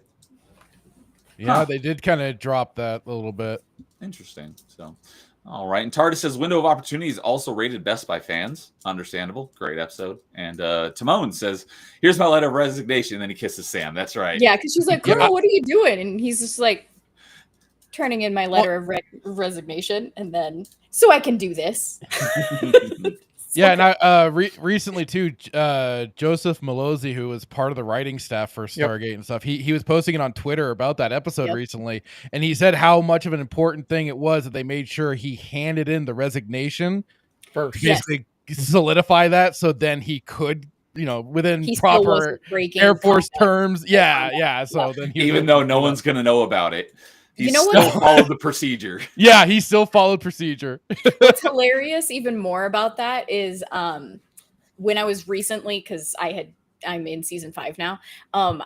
When I watched it, I don't pay as much attention as I should at like the opening and closing credits and everything. But Jack is trying to translate something and he's reading it in that episode, and it's like Latin or something, and it's written by Joseph Malozzi, and I'm like, why do I recognize that author's name? And then at the end of the episode, it runs across the screen. I'm like, oh, I did not catch that. That's great. I know they do subtle things like that throughout the entire series, where they just put like dotted like things on shelves and stuff with names of producers and whatnot. Another one is when Jack and Teal'c are trapped in the X-301 2. And they talk about going to the moons of Tishnor. Tishnor is one of the producers or directors of the show. Nice. Oh, nice. Yeah, that's when they take it My out for a test flight and then it goes on autopilot, Yep. right? Yep. Tangent. Yeah. Thank you. All right. Tangent's the name of the episode? Yeah. Yep. Okay. It's I was one of like, my honorable mentions. okay. I was like, that wasn't really that long of a tangent. It was like, oh, it was called Tangent. All right. Good job, Almost Neo. went right over my head with that one. So, all right, Filter, what about you? What's your number 3? Well, my number 3 is Children of the Gods, because what else better than, and I mean Jeff laid it all out for that episode, but it's a great episode. It introduces us to a bit of a retcon for the Gould. Certainly since Raw, but we could look at Raw as kind of this special case, because now it's kind of been again retcon and stuff that he might have taken over in Asgard and everything. So but it was just a great reintroduction to these characters through new actors. Even if there's a little bit of a cringiest line from Sam, but they end up making fun of it later. In the first, or maybe that was not in the episode first 1, but episode. it was in the first set of episodes. But the funny thing is, like, they kind of make fun of that later in other episodes. So you kind of like, okay, yeah, you did it once, but you make fun of it later. I'll give you that. But that aside, I'll let it slide. But it's just still such a great episode, because they're also still kind of using some of the tracks from the movie. Like, I think Raw's theme is still playing for the Gould, and when they're getting into and I just love that music score in general, because I just thought it gave Raw to such a creepy, menacing vibe on top of it. So but then, like it is, we're introduced to this new threat, Apophis, with this snake men and everything.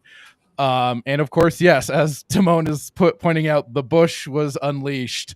And thanks to that episode, even on Saturday Night Sith, created the meme of Hammond's bush. Yep. And look, and oh, hang on. I where would I be without Hammond's bush hanging out back there? He's got it ready to go. So, but yeah, so that's why I certainly had to place it. I almost put it as number 1, but I'm like, I have to actually put number 1 as a more special case. So number 3, I thought, is still a perfect in-betweener. And it, again, like it is, that then further solidified me just going, like Jeff says, like, this is where you just go, all right, I'm in. Let's go. I'm here for the adventure. Yeah, and obviously Teal'c betraying the Goa'uld and joining the humans. That's a big event for him. Getting him to betray his quote unquote god. So I still find the line where, like, still cringe even to this day. Like, when he says, like, what is it? He says, like, many have said that before you. And long pause, and then he's just like, "You're the first who I believe," or whatever. And like he turns and shoots. Like, the action in the beginning seasons is subpar, because I'm like, "You're dead, you're dead, you're dead," because they all have weapons and they're not that slow. But plot armor, exactly. I'll allow for it, especially because it was the 90s. Yeah. So, and we got Snap has shown up in chat saying, "How's it going, everyone? Good evening, Snap. Welcome. Have you watched Stargate SG-1? If not, you should, because it's a fantastic show. So, come to our side. All right.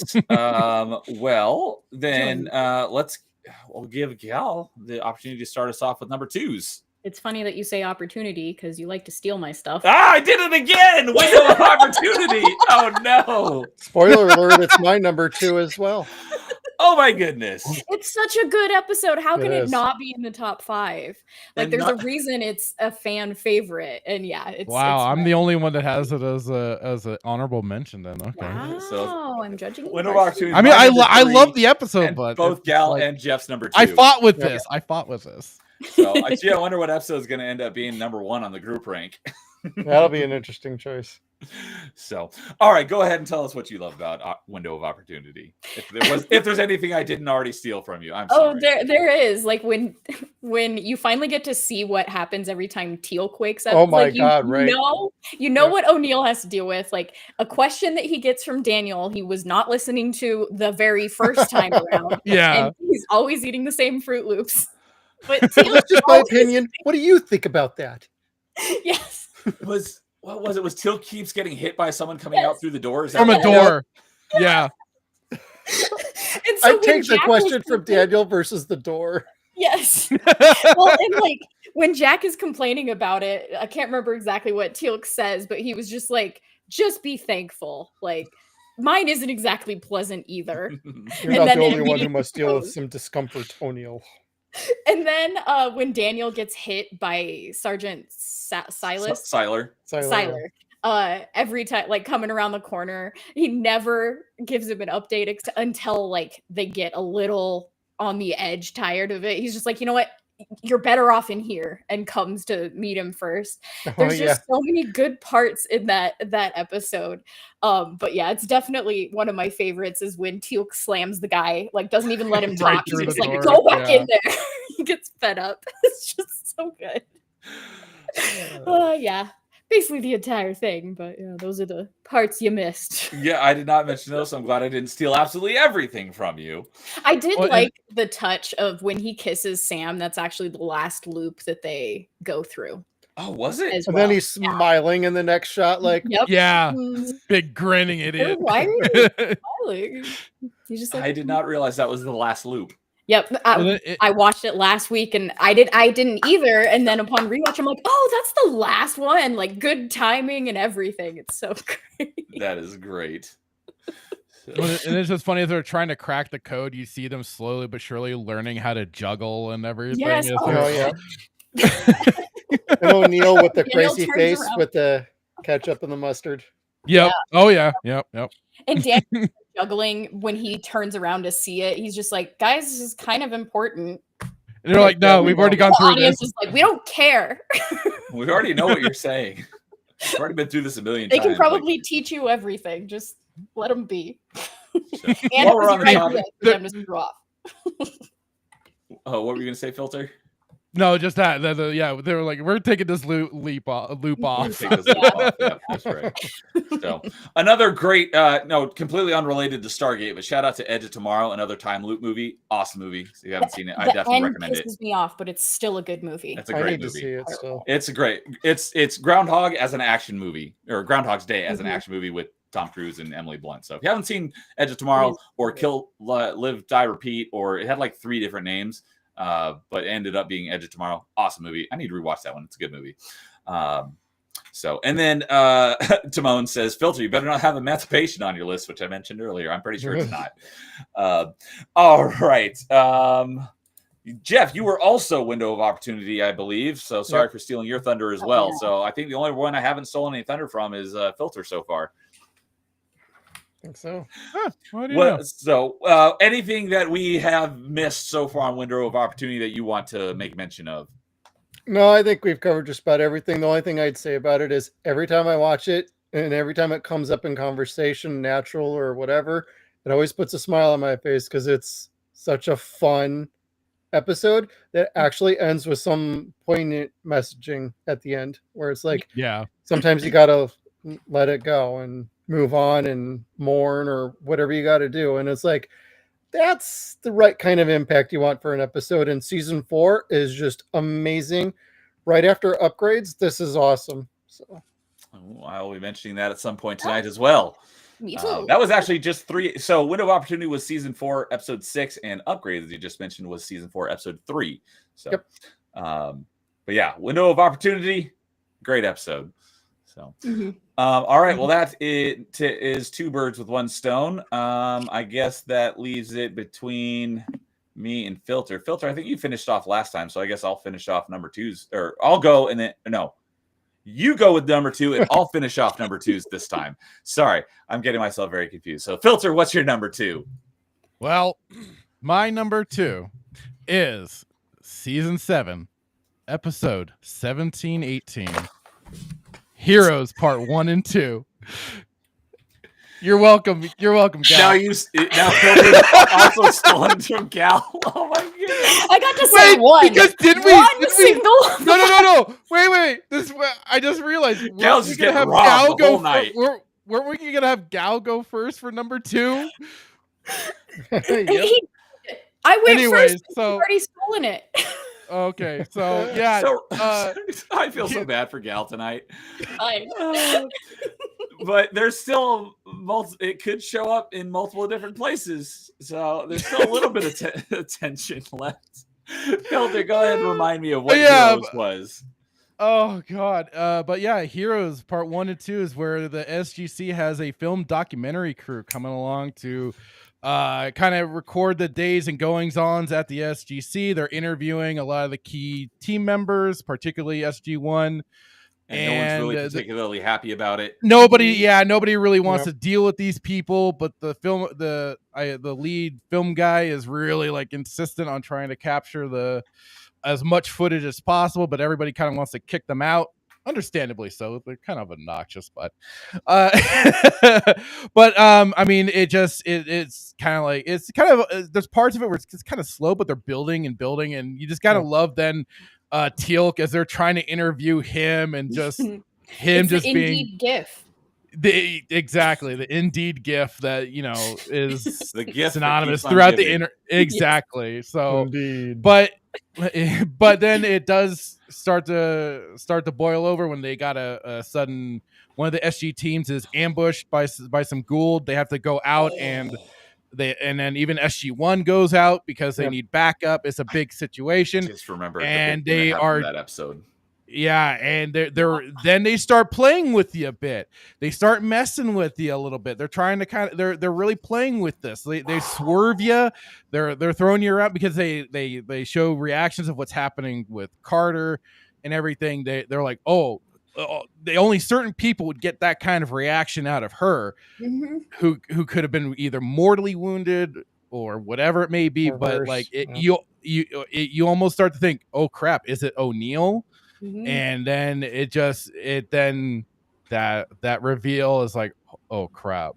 I was so mad at that point. I'm like, there's no way this is real. There's got to be some sort of sarcophagus or time loop or something.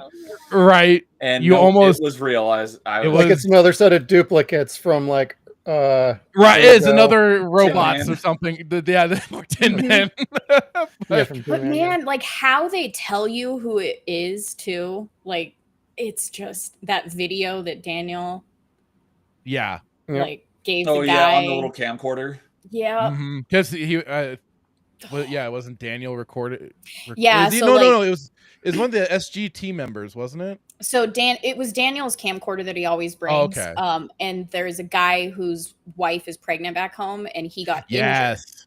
And so he was just like, "You're gonna be fine, but if there's anything you want to say to your wife and your kid, like, record it." And then I don't want to. Jason needs to watch the show, so we can't give too much. I mean, there's a lot of spoilers going on right now, so yes, but this one's so big.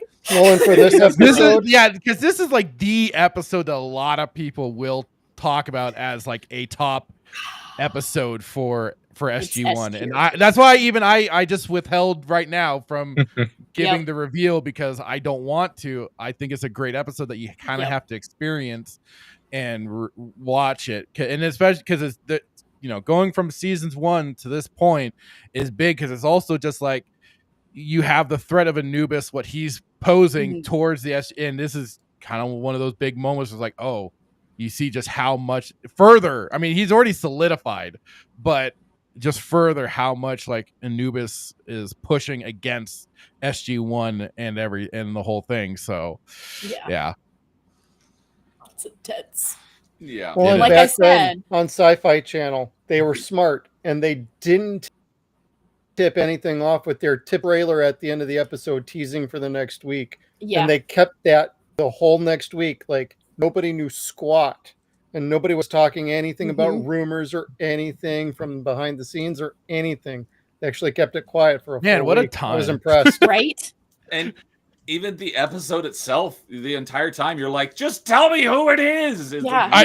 But they were along. They were doing it. Yes, exactly. And it's just like, even though you wanted to know the answer, you're like, I got to see how they play this out. Well, and then they're like going through those interviews with that stupid weasel civilian dude. Yep. Speaking of, what's a weasel? It's totally not because you came into chat. How's it going, Weasel? Hope you're doing well tonight, buddy. Gal was but, not like, attacking you personally. it's At least I true. don't believe so. No, definitely not. But yeah, like, because they have to go through those interviews on, like, was this really the right choice? And they all know what happened to whom.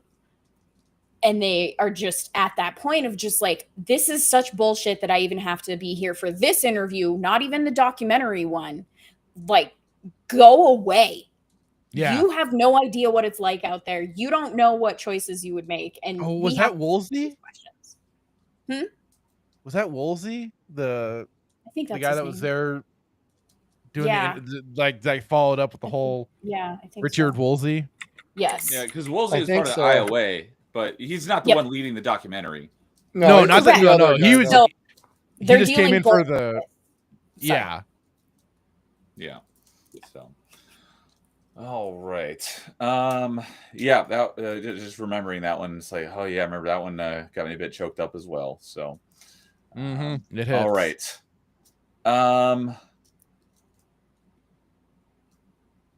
Okay, I was like, we got everyone except for me. So, all right. Well, then, for me, my number 2, as mentioned earlier, although this is really not a filler episode, but is another one from season 8. It's a 2-part episode. Basically, could have been the end of SG-1 as a show, and it would have been a great ending. And it's not a season finale or season premiere. Reckoning 1 and 2, episodes 16 and 17.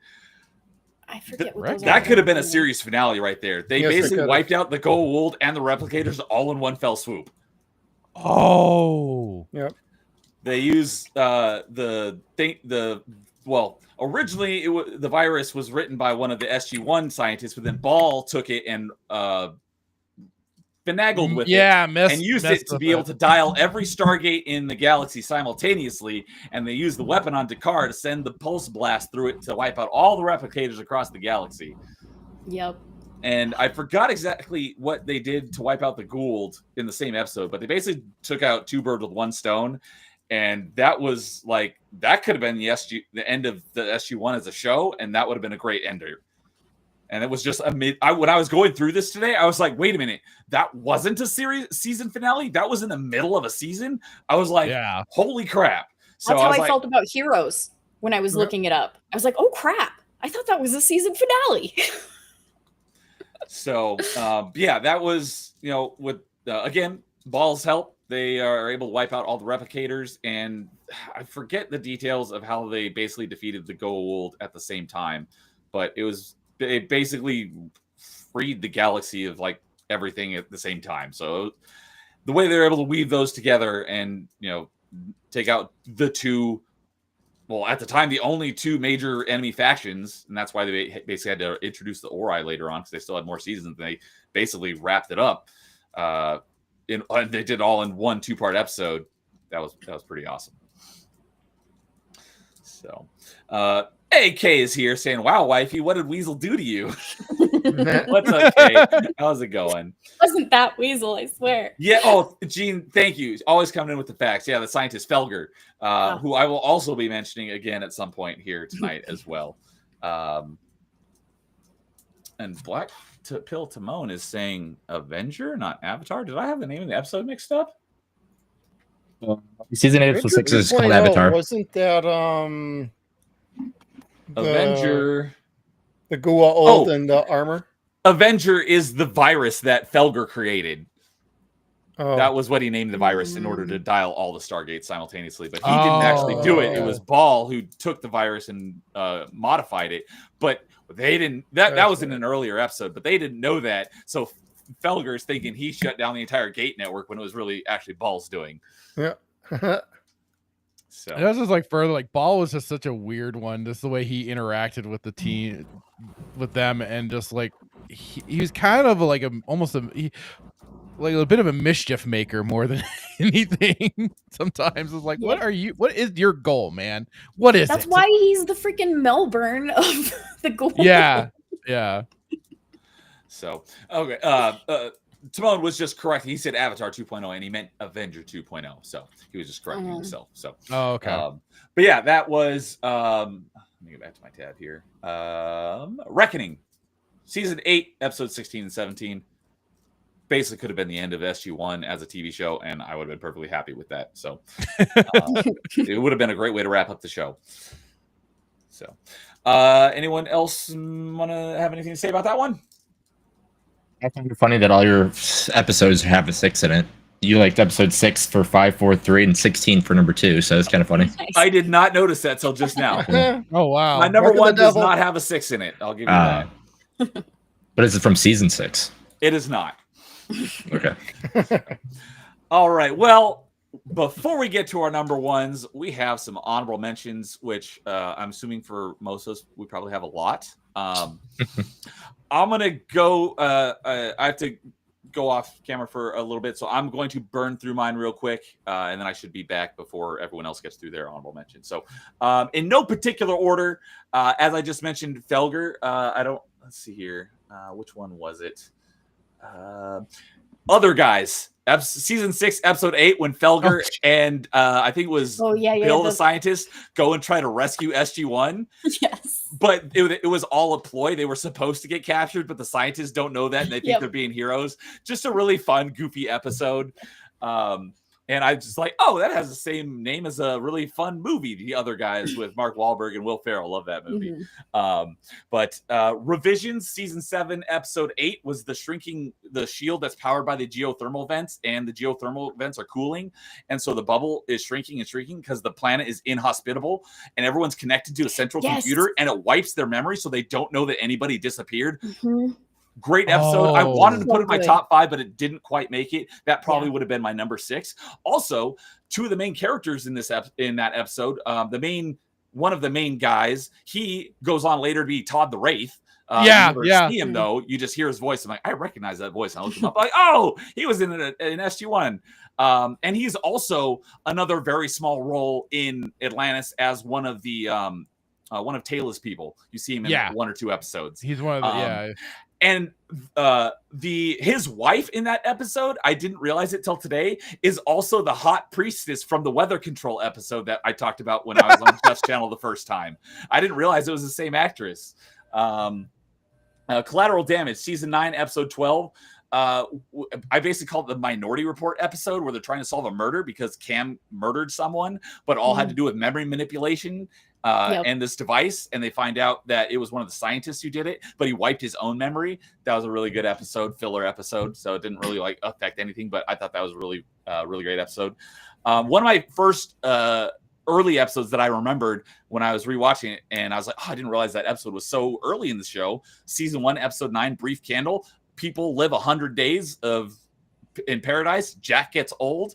the nanites and stuff. The nanites. That was a good one. As mentioned earlier, I was going to mention it. Upgrade, season 4, episode 3, where Jack, Daniel, and Sam all get these basically these armbands from the Tok'ra, and it gives them superpowers, and they go on a mission. That was a lot of fun. Insubordination. Season 3, episode 18, Shades of Grey, where Jack infiltrates the NID and goes rogue, but it's all a ploy in order to get the stolen artifacts back to the Asgard. Great episode. Shout out to the episode we just talked about on Jeff's channel last week, season 3, episodes 12 and 13, which is Jolnar's Memory and Devil You Know, where they go to hell essentially to rescue Jacob, and they defeat Sokar all in one fell swoop. Dude, Sokar had such potential, and then they just wasted him, and all to reintroduce Apophis. I'm like, why? We had something so cool in Sokar. Why? So we talked about that one at length on Jeff's Stargate Files just last Thursday. So if you want to hear more about that episode, go watch Jeff's episode from last week. As Gal mentioned earlier, season 4, episode 16, 2010, where it takes place in 2010, and they find out that Earth has been sterilized by the Ashen. Thank you. And they basically all sacrifice themselves to get a note through the Stargate to go back in time to tell them don't go to this planet. I avoid at all costs. And then sorry, I had 10 because it was really. No, I didn't narrow 30 down to 5, so I have a lot of honorable mentions. But I only got 2 more. Season 8, Episode 10, Endgame, where the NID is using basically a stolen Stargate to send symbiote poison to all these different planets. That was a really good one. That was close to being in my top 5 as well. When I watched it, I'm like, that's probably going to be my top 5. Didn't quite make it, but that was a good one. And then my last honorable mention is Season 10, Episode 16, another filler episode, Bad Guys, where they go to a planet and they end up being in a museum and they're accused of being terrorists and they play the role in order to stall for time in order to get back home. Another fun, goofy episode. So those are a bunch of my honorable mentions. So let's go in reverse order. So we'll go Jeff, Gal, and then Fractured. Go ahead and start us off with your honorable mentions, and I will be back shortly. Okay, for me, Abyss, of course, the 2-part Tok'ra episode. I do like the 100th episode where we have some little fun and some shenanigans with TV productions and what's going on with that. And we later get Willie Garson back for Wormhole Extreme and episode 200. Very comedy driven, but a lot of fun episodes. And Wormhole Extreme is absolutely another honorable mention for me because of how goofy and crazy it is and how everybody's just laughing at their own parodies. Well, not really laughing, but like, that's what people think of me. And I like how the references basically with Wormhole Extreme, like plausible deniability was all part of the TV show. That's my favorite part of that. They handle it it's so well. They're like, so anytime somebody just happens to mention the Stargate, we can just point to that show and go, oh, you're just talking about that. And it's like, oh, that just explains so much other things within media. Thank you. Yep. And it then definitely gets me to put my tinfoil hat on a little harder. Yeah. I love that. And he actually wears the tinfoil hat at one point too. Let's see. Last one I had was The Curse, because you meet one of Daniel's older girlfriends who then becomes a Goa'uld. And I think she's Osiris. Right? Yep. Yeah. Sorry. She's beautiful and she's a great nasty. So that's what I got. Yeah. Because I could keep going for about another 20 minutes. Of course, Neo said a couple of mine for The Shades of Grey, season 3, episode 18. And Upgrades, season 4, episode 3. When I was taking notes on some of these, I was putting like references, so I remember if I don't remember the title, I can put a description, and I put speed plus, strength plus. Like, I'm gonna just make it a video game reference. So Chain Reaction, the one where Hammond is like the NID basically threatened his granddaughters and made him resign, and O'Neill gets the assistance of Mayburn to figure out what happened and get Hammond back, because the guy that replaced him, like he wants to make a Naquita nuclear bomb, and so he completely splits up SG-1, and it like it's one of those episodes. He's like one of those main like a stooge for the NID, so he's like easily fulfilling all of their agendas, basically. Yeah, and like you don't know if he's actually part of NID or if he's just like a really easy target for them, because he wants to do all the things and he's held back by freaking war crime. What are those rules? Geneva Convention stuff. Yep, Geneva Convention.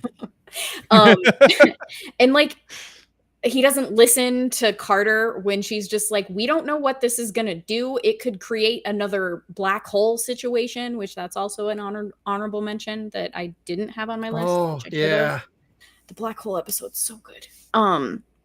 But yeah, so Chain Reaction, Tangent, I mentioned earlier when they're in the glider that Apophis put like a failsafe to kill the Teal'c, who is Sholva. That's the word I was looking for. Sholva. Which that's season 4, episode 12. And then season 4, episode 8. These are obviously not in any order as well. The first ones where Daniel gets captured by an Unas on that planet. Yeah. Yep. Chakaka.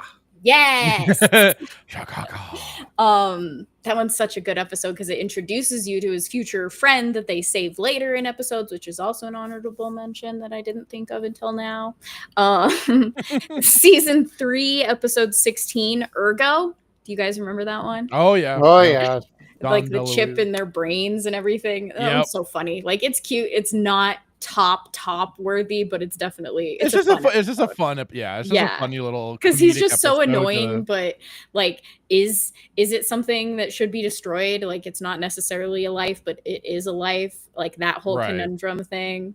It's good. And then Paradise Lost, season 6, episode 15, with O'Neill and Mayburn getting stuck on that planet. Yeah.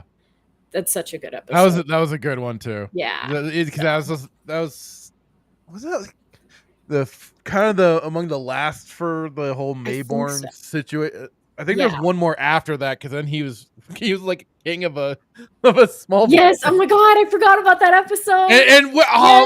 Because this is where it was getting really bad with the Jaffa and it had Wayne Brady as a first prime, if I remember right. Wayne Brady was. Oh god, he was. I couldn't take that one seriously. No, it was getting for some of those later episodes with the Ghoul and the Jaffa, like some of it was getting kind of bad because even some of the Jaffa soldiers were kind of out of shape and just it was like they were getting the B squads after dealing with the SG-1 for so long. They've wasted through the good ones. Now they're just like, we need to throw something at the humans, please. Yeah. Earlier in chat, I saw. Can you guys still hear me? Yeah. Yeah. Okay, my page is being stupid. It's like telling me to reload, so I wasn't sure. It just told me that too. So okay. Yeah, me too. Earlier, Timon, I think, mentioned something about emancipation, and I'm like, I had an adverse reaction to it, so I had to look it up, and it's that stupid episode that that one-liner that Carter has in the first episode. Yep. Emancipation is that stupid Genghis Khan freaking episode woman empowerment and she defeats him or whatever. I have to if I'm being super serious about my rewatch, when I sometimes get serious about my rewatches, I will watch the episode, but I will skip when she is fighting to win her freedom type of thing, because that fight is so freaking cringe. I'm like, she's dead. She does not beat him. Stop it. But yeah, so no Timon, bad Timon. And it better not be on Fractured's honorable mentions, because that's what the comment was. But that's me. That's my list for honorables. God, for the honorable mentions, I have my list started growing just now because I'm like, and I was sorting through. I was like, because I've got my folder of the episodes on my computer, so I'm just kind of going through them really quick, kind of looking at them. I'm like, so many extras to add on there. Because I have season 6, episode 19, The Changeling, where Teal'c is having the visions and interacting with Daniel, and again, it's got it because they eventually end up with I think it was Sam is like, did everybody else get to see Daniel but me? Because I think he did. He visited Teal'c. He visited O'Neill. Oh, yeah. And I think he did appear to Jonas when Anubis captured him, maybe. And then after he came back, and she's like, did he appear to everybody but me?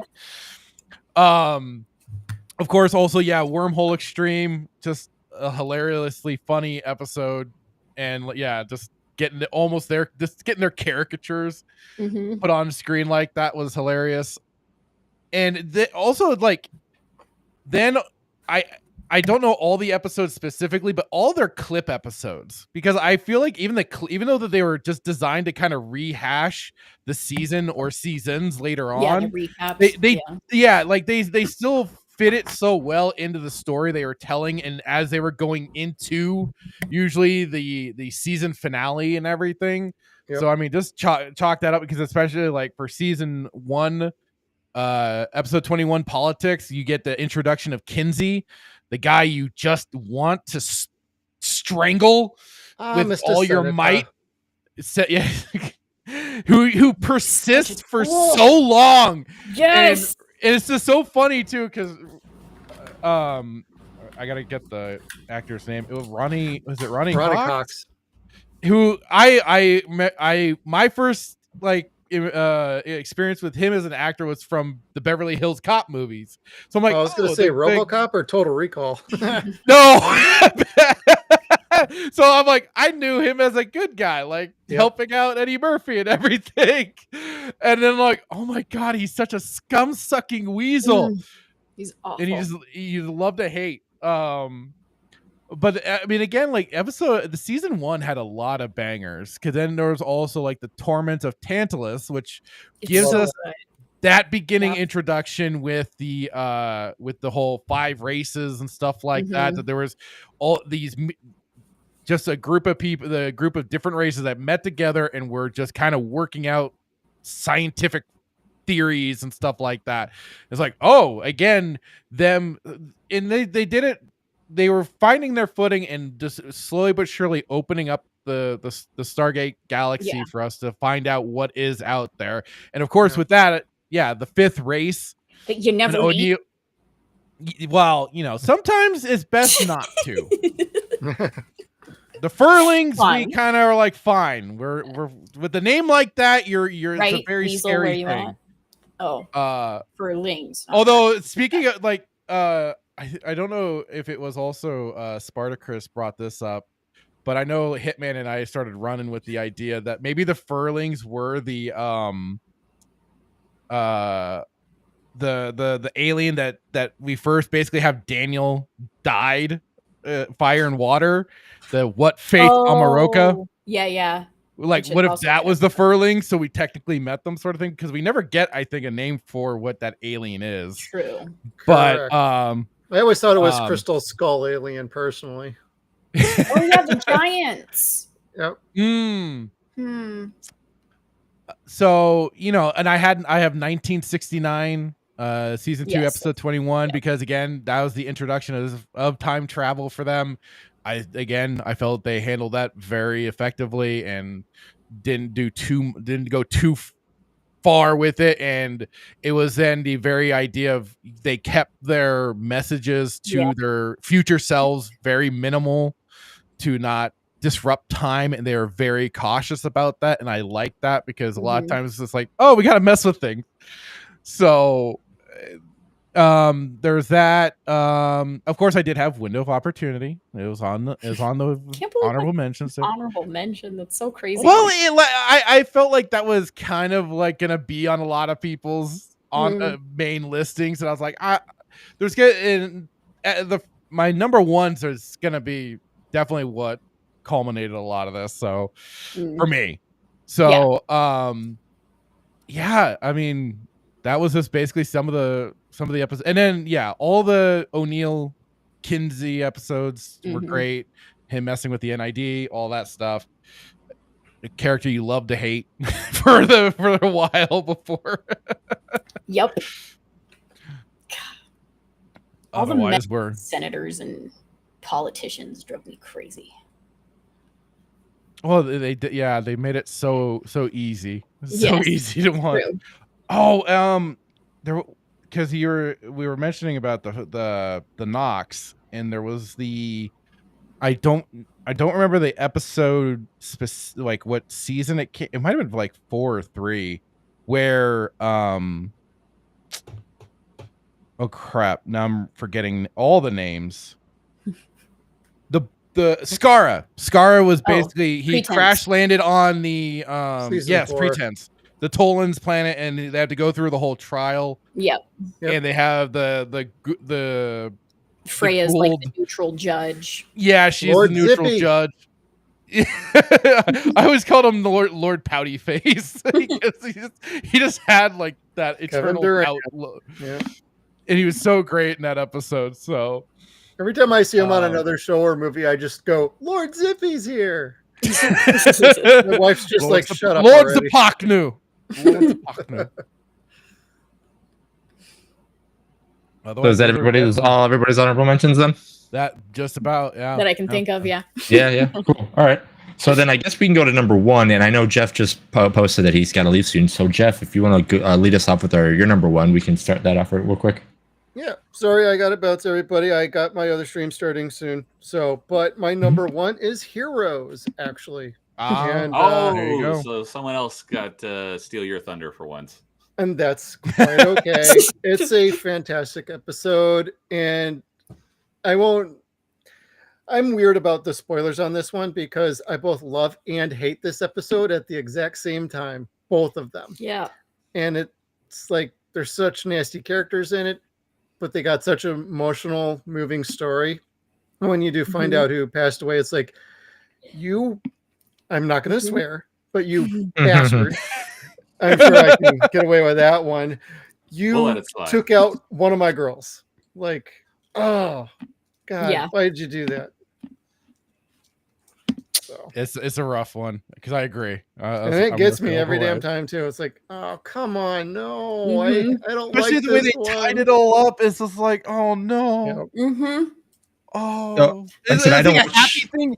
It's like a happy thing, but a sad thing at the same time. And you're like, oh, Exactly. what a gut punch. Bittersweet.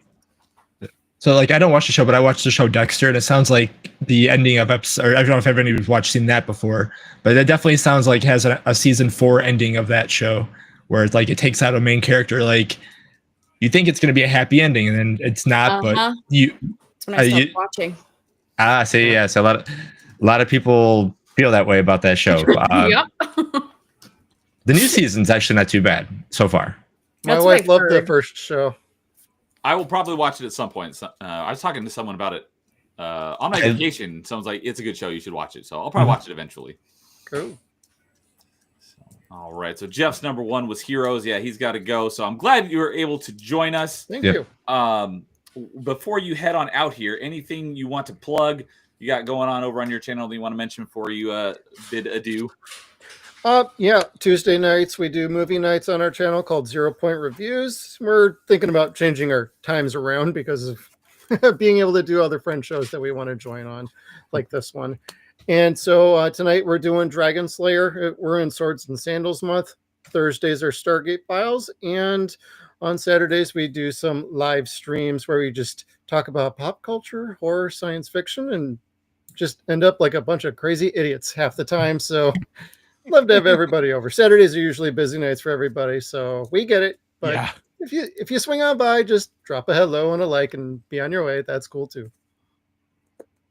So, as usual, I got everyone's links to their channel in the stream description, but I did just also drop the link to Jeff's channel in the chat. So if you want to go give him a sub and listen to them talk about pop culture stuff and specifically Stargate on Thursday nights, you're welcome to. Although I told them this last week when I was on, I would be on there more often if I wasn't streaming myself at the exact same time on Thursdays. Yeah.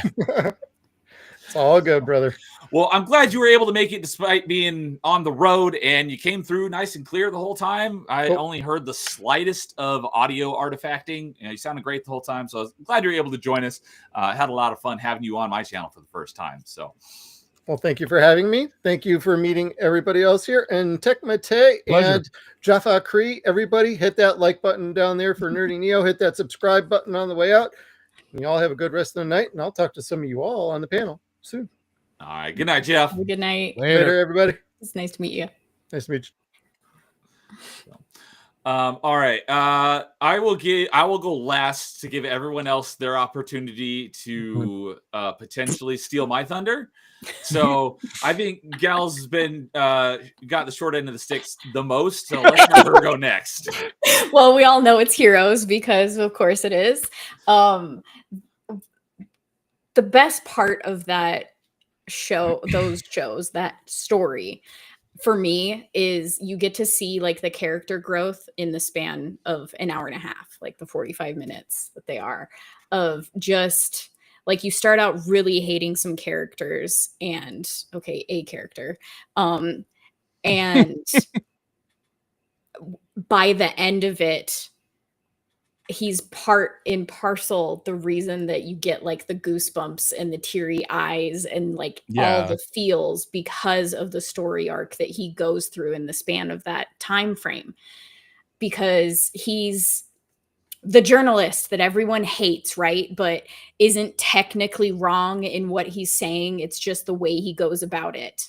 It's like you that know? gif of Anthony Mackie from, I think it came from Yeah.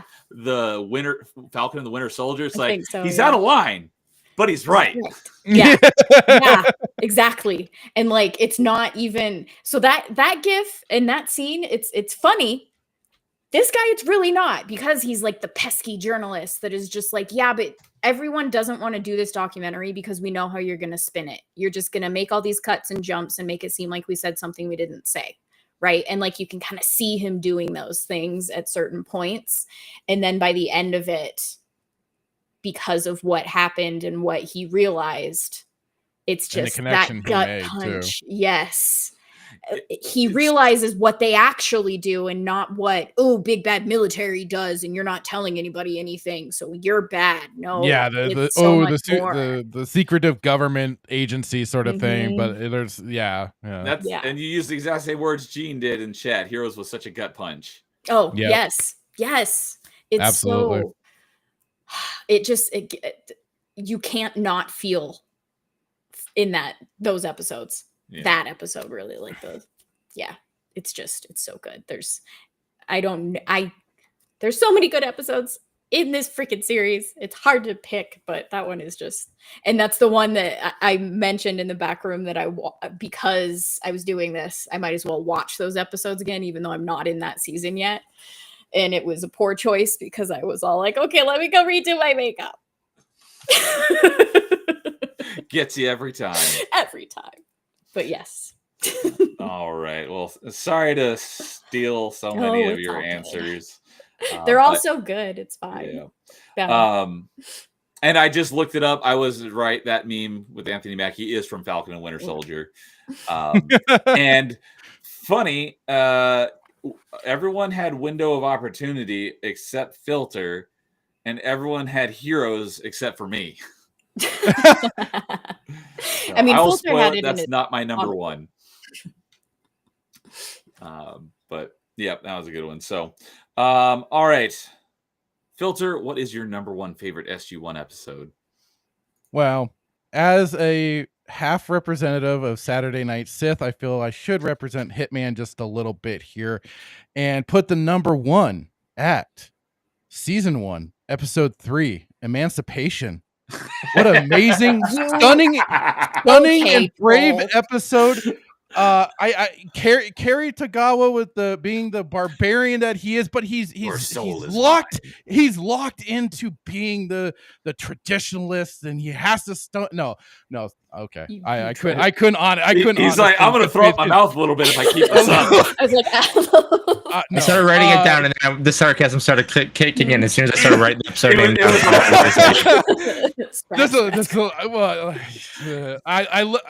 Hitman loves that episode, though. He keeps bringing it up. I know he does it just to kind of like needle at me, but I don't know if there's like some is to Hitman as the Thunderbolts is to Blake.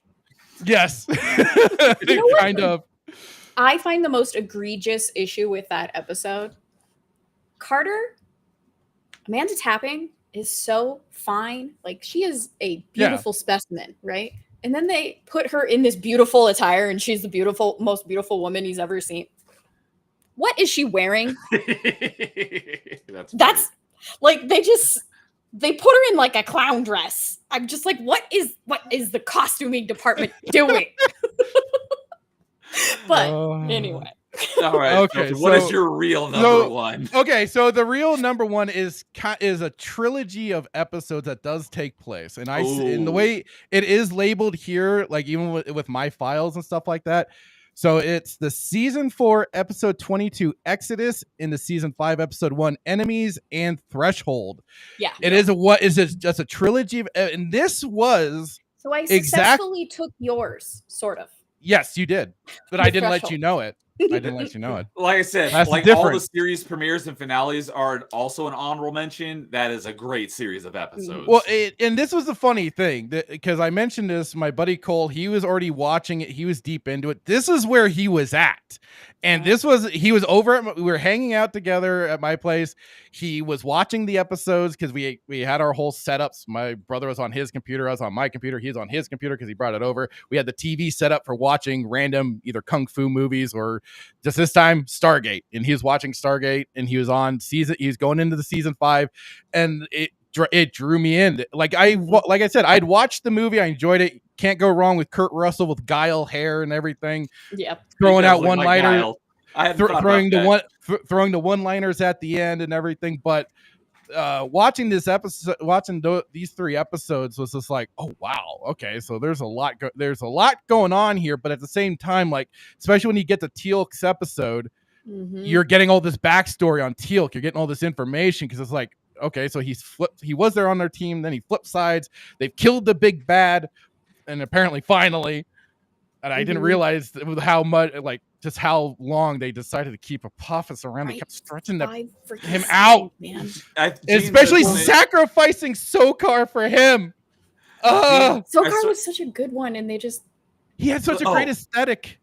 Yeah. Like, he was such Gene in chat was saying that earlier. They really kept Apophis around too long. We could have had more Sokar and Kronos or a bunch of others, but Kronos was another good one. The big feathered hair and everything. The dude looked Fabio awesome. looking dude. Almost, yeah. but yeah, like it was then also because like the replicators were also the ones that kind of killed off Apophis as he was trying to keep his shield, and he just finally eats the dust. And we're like, yes, finally, he's not coming back from it. But like I said, this is what got me into Stargate. I was just like, when I watched those episodes, and we were even kind of continuing on to the other ones, but like these 3 were just like, oh wow, there's a mythos here, there's a whole thing, much more than what even the movie first produced. So it was just like such a important 3 episodes for me that I always will love watching all the way through. And I think it's again the Tok'ra got their the Gould mothership that they acquired blown up. What's so funny too is like it was kind of just a throwaway part of, I think, the second episode in the 3, where they have to tell Selmak, no, we can't take replicators back to our galaxy so they can have a foothold in our galaxy. You don't know what you're dealing with here. Like, the Tok'ra drive me crazy. And it was Selmak, freaking Jacob, that Sam, when like I can't remember what Jacob said, but Jack was just like, seriously, and Sam was just like, now you know what I deal with. Like, things like that. It was it's those little details that just make it just such a great series. Yes. But then like it's the Teal'c episode where they're having him fight the mind control or whatever, which is just so funny because for Teal'c is like they always do the they've done like the like kind of mirror episode where Daniel touches the mirror, goes to an alternate I had universe that sort of my thing. Original list of 30 that I had to narrow down. Yeah, and it's like in like always the alternative timelines, Teal'c is still a first prime. There was season 1 episode 19 even. there, but for the grace of God. Yes, Daniel goes to the dimension where Earth is being destroyed. Yeah, but here we are with Teal'c being evil, and they have to get him out of it, and it's just cool. It was just cool seeing his basically his journey becoming. To first prime and how he has to realize, oh, Apophis is a fall. All the while, Braytak is trying to lay just these little things out for him to discover. He's telling him some things, but he's also allowing him to realize it for himself that Apophis is a false god, and you have to understand this and then guard yourself as you become a first prime to him. Right, because that episode led his emotions. And that episode led into Gal's number 5, Threshold, right? That was so Threshold is the 3rd one. So this is how I did take one from Filter. Okay. Yes, with my Threshold. Yeah, I was like, I'm pretty sure the one that Gal mentioned earlier is what we're talking about, right? Yeah. Well, this is the funny thing. Like, this was I originally had Children of the Gods as my number 1, but as I was thinking about things, I was like, oh wait, no. What else would be better than to have my number 1 is these 3? Because like I said, this got me into SG-1. This is what made me go, I have to go back to episode 1 and get back to this point and understand everything in between because I'm in. Yeah. Yeah. And like So with Teal'c up to that point, you just see him as like the stoic, no nonsense, always calm, cool, collected. But in Threshold, you're seeing how he got there. So like he's like a kid when he became the first Prime. He's running up like he's a teenage so boy giddy. that just got his first like Yeah, trophy. he's so giddy. Yeah, and Braytak is not like he's disappointed He's not. in him. Yeah, You know, and then he later like is telling whatever his wife's name is, I can't remember, that he had to kill his friend, and like he's emotional, and it's just seeing that in Teal'c is such a different, complete departure from how Teal'c is modern day. So it's just So just to give a little bit more summary on this series of episodes, because I wrote down a little summary of them. They connected a Stargate to another Stargate that is being sucked into a black hole, and they sent that into the sun and caused the sun to go supernova, and they used that to wipe out all of Apophis's fleet, except for his flagship was able to escape along with them. They ended up in an entirely different galaxy with the replicators. They were able to survive. Tilt got brainwashed. It's just like a whole lot of good crap all goes down in a very short period of time. It does. It's a great series of episodes. Well, and they thought he had died because Jack didn't know where, like, what happened to him, and he had thought. So they thought he was on the planet that got destroyed by the supernova. Like, it's a whole thing. And they killed Apophis once and for all. That's the last time we see him. Yes. So that is a fantastic series of episodes to pick as your number one. Thank you. So good pick. That arguably could have been up there for me as well if I wasn't excluding premieres and finales.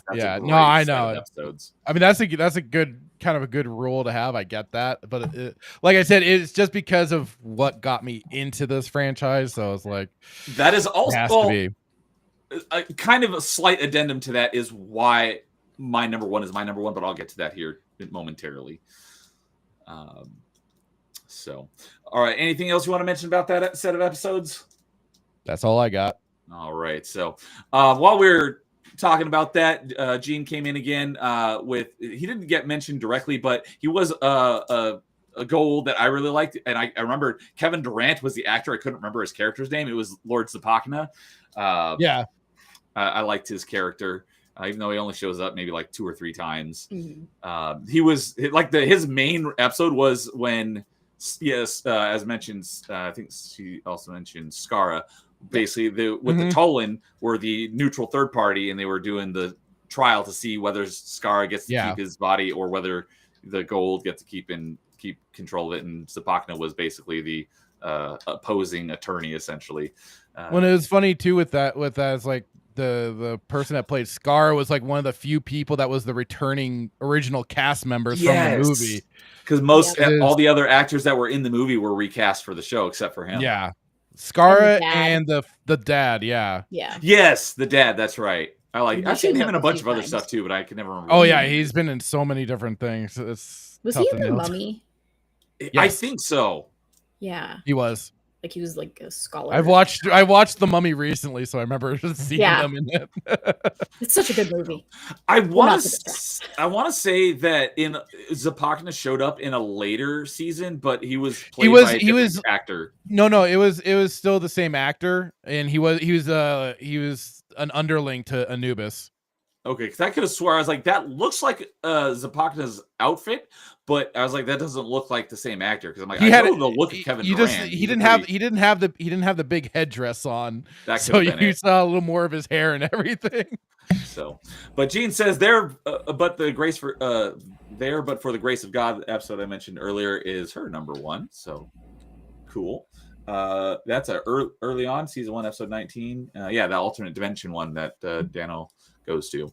Timon says Christopher Judge also appeared in MacGyver with RDA as Richard Dean Anderson. Richard Dean Anderson. I have not seen. I saw one episode of MacGyver one time. Like, give it a watch. I do plan to watch it because we were talking about it on Stargate Files on Thursday. But I saw like one episode as a kid, like on like we were at like a hotel. And there was like nothing on, and I was like, "Oh, this looks cool." And I watched them. Like the only thing I remember was he created like these little magnet things that attached to the side of these little floating security robots and they exploded. That's the only thing I remember. But I was like, I like the look of this. So I do plan to go back and watch it. Oh, Gene always coming in. Kasuf or Kasuf. I don't really remember how to pronounce it, but that was the dad. Oh yeah. Yeah. She's on point. But yeah, even in MacGyver, there's episodes that are basically kind of like how with O'Neill and Mayborn, he kind of has his own Mayborn in that show a bit. Although the guy is actually out to kill him. So, all right. Well, then, for my number one, similar to Filter, where his number one was the one that got him into it.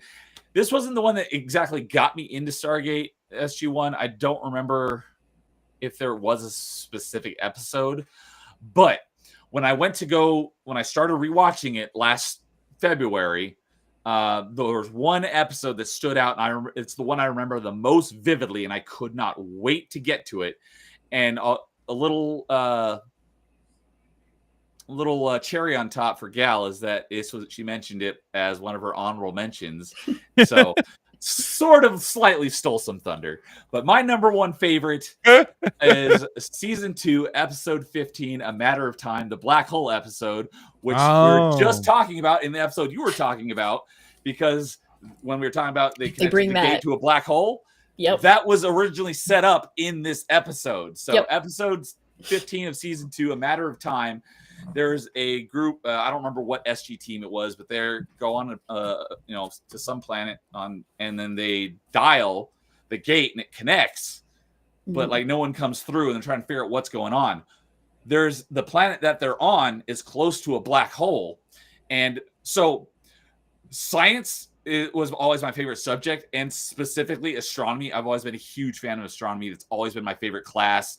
In college, my astronomy class, I aced it without even trying. I got the highest grade in the class in the third test. I could have not even taken it, gotten a 0. I still would have gotten an A in the class because I love astronomy so much. I chose to take the final because I wanted to, not because I needed to. I just love astronomy. So the thing that really annoys the crap out of me is that semester of college when I took that astronomy class, black holes have always been, like, for any major astronomy nut, black holes are like the most interesting thing in astronomy. I left for Thanksgiving break a day early because I think I went to Colorado to go snowboarding with my cousins. That one day I missed of class, the only day I missed the whole semester because I loved going to this class, was the black hole day. So I missed the black hole day in my astronomy class. But I love astronomy, and I know how like black hole affects physics and the whole like time dilation thing. That comes into play in this episode. A lot of people who aren't familiar with black holes and astronomy and time dilation, like their exposure to the whole concept of time dilation was the movie Interstellar. That's really the only other movie I've seen time dilation really take effect. Other than, you could argue, Ender's Game, but that was more in the books than the movie. But this was like the first time I saw that the concept of time dilation be put into some sort of medium of pop culture. And so they're on this planet the planet's getting sucked into a black hole, but because of the time dilation, time on the other, SGC, time is running at normal speed, but on the planet that this SG team is on, time is getting slower and slower because the closer they get to the black hole, the slower and slower time gets. And that's how actual physics work. So they're trying to figure out why the gate doesn't disconnect after 38 minutes, because that's established in lore that a gate cannot be, or a wormhole cannot be maintained for longer than 38 minutes. There's a bunch of other episodes where it stays longer than that, but there's good explanations for why. And this is one of the earliest episodes where they can't figure out why the gate won't shut down. It's because the difference between the time affecting, time running normally on the Earth side of the gate, but on the other side of the gate, time is slowing down. And eventually the planet is, slowly getting sucked into the black hole, and time gets slower and slower, and it starts bleeding through to the other side of the Stargate. And so the effect of the wormhole actually like getting sucked backwards, and it shifts gravity in the embarkation room in the SGC, was just really cool. And they end up having to essentially like blow the fuse on the Stargate in order to get it disconnected from the wormhole. Otherwise, the black hole on the other side of the Stargate is going to suck all of Earth into the into the Stargate and destroy the entire planet. So they get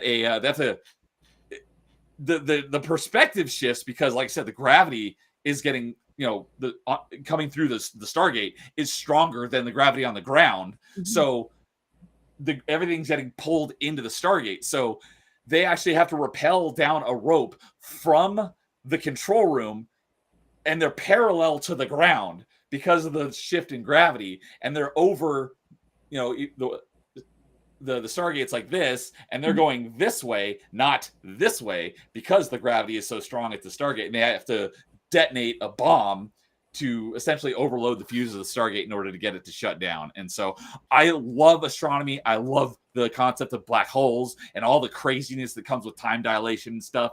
And I thought they handled that in this episode fantastically. And it's the episode I remember the most, and the one I was the most looking forward to rewatching it for the first time in 15 plus years. When what I say, Matter of Time. So that is my number one favorite episode, and I love that episode. So I just want you to look up A Matter of Time episode number just one last time for me. Season 2. Well, so there are a couple discrepancies in episode numbers between season 1 and season 2 because season 1, Children of the Gods, the episode that we mentioned, that is the first episode, is a 2-part episode. So in some parts, it's episode 1 and episode 2. And other people count it as one episode. So the episode 3 is actually episode 2.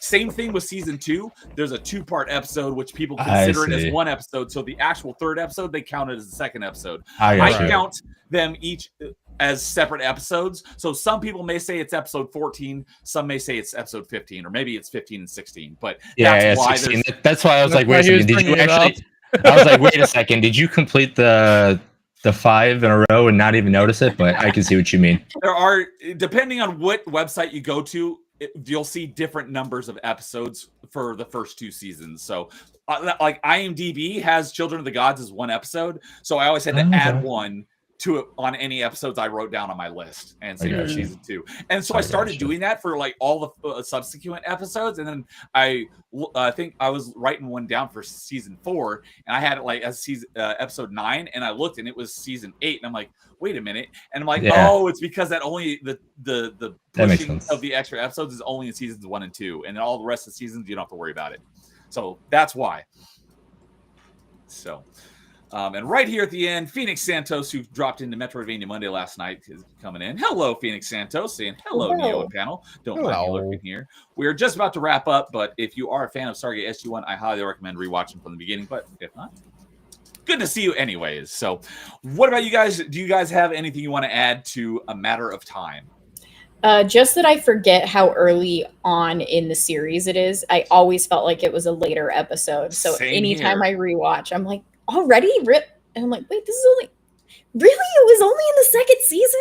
Yeah, it's like one of those 3/4 of the way through season 2, just like a lot of these other episodes. I'm like, I thought that was way like the second Stargate. I thought that was in like season 3. Nope, it's in season 1. So, but yeah, that's my favorite episode. I love that episode so much. Just talking about it again, even though I'm this close to finishing Atlantis, I might just go and rewatch that episode tonight just for the heck of it. Yeah, sometimes I do that too. Just like throw a dart at my favorite episodes that I like to watch. And I think it was Jean in chat.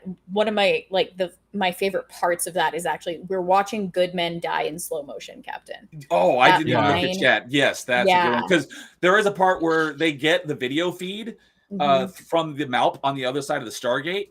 Yeah. And they're trying to figure out like what's going on. That's when they realize that it's going, obviously on their side of the Stargate, everything's in real time. But because of the time dilation on our side of the Stargate, it's in slow motion. They're trying to figure out like, why is it in slow motion? They realize it's the time dilation because of the black hole, and they're watching, this SGT die in slow motion. There's nothing they can do about it. And I think Carter was kind of talking excitedly about the nerdy side of it. And Jack had to bring her back. I think that's what that line was, but it's just one of those lines that sticks with me forever type of thing, because you're just you can picture the different scenes taking place slowly of what are we watching here? And it's just a profound statement of that's so depressing. Yeah, it's that it's so interesting because not something you get to experience, especially as like a physicist. Yeah. This is like the holy grail of physics. Mhm. But having a team of people on the other end that you can't do anything to save and they're going to die is also that bittersweet sweet moment that there's a lot of those throughout Stargate. Yeah. So well, and it's just like such a balance because like the scientist in a person is so contrary to what a normal person or the way a normal person processes information. Like their brains just work differently. So for people that are super on that spectrum of scientist, may not be able to even know that that's what's happening and process it like a normal human. And that's like what that line is. It's just, I need to remind you what is actually happening in layman's terms. These people are dying. Yeah. And so it's just, So good. So and I pulled it up and it was SG-10 was the team that got sucked into the black hole. So Filter, anything on this episode? It wasn't ever my major favorite kind of episode. I always kind of ignored it a little bit. It wasn't really one that I mean, it was interesting from the science aspect of it, but it just really didn't grab me as much. That line that Gal brings up, yes, really does stick out, but it just always was never really a favorite for me personally. It just was like, okay, let's keep it going. Come on. Fair enough. So, let's see here. One other thing I was going to mention, but I don't remember what it was. So, all right. Well, that about does it for top 5 SG-1 episodes. Thank you guys for joining me. I had a blast talking Stargate with you. Jason, are you interested in watching it yet, or... I don't know. I mean, there's a lot. It's like one of those things is like when you try to cram for a test and you're like, are you ready for the test now that you just had 2.5 hours of just like all this stuff thrown at you? You're like, yes. I think so. Yes. I think so.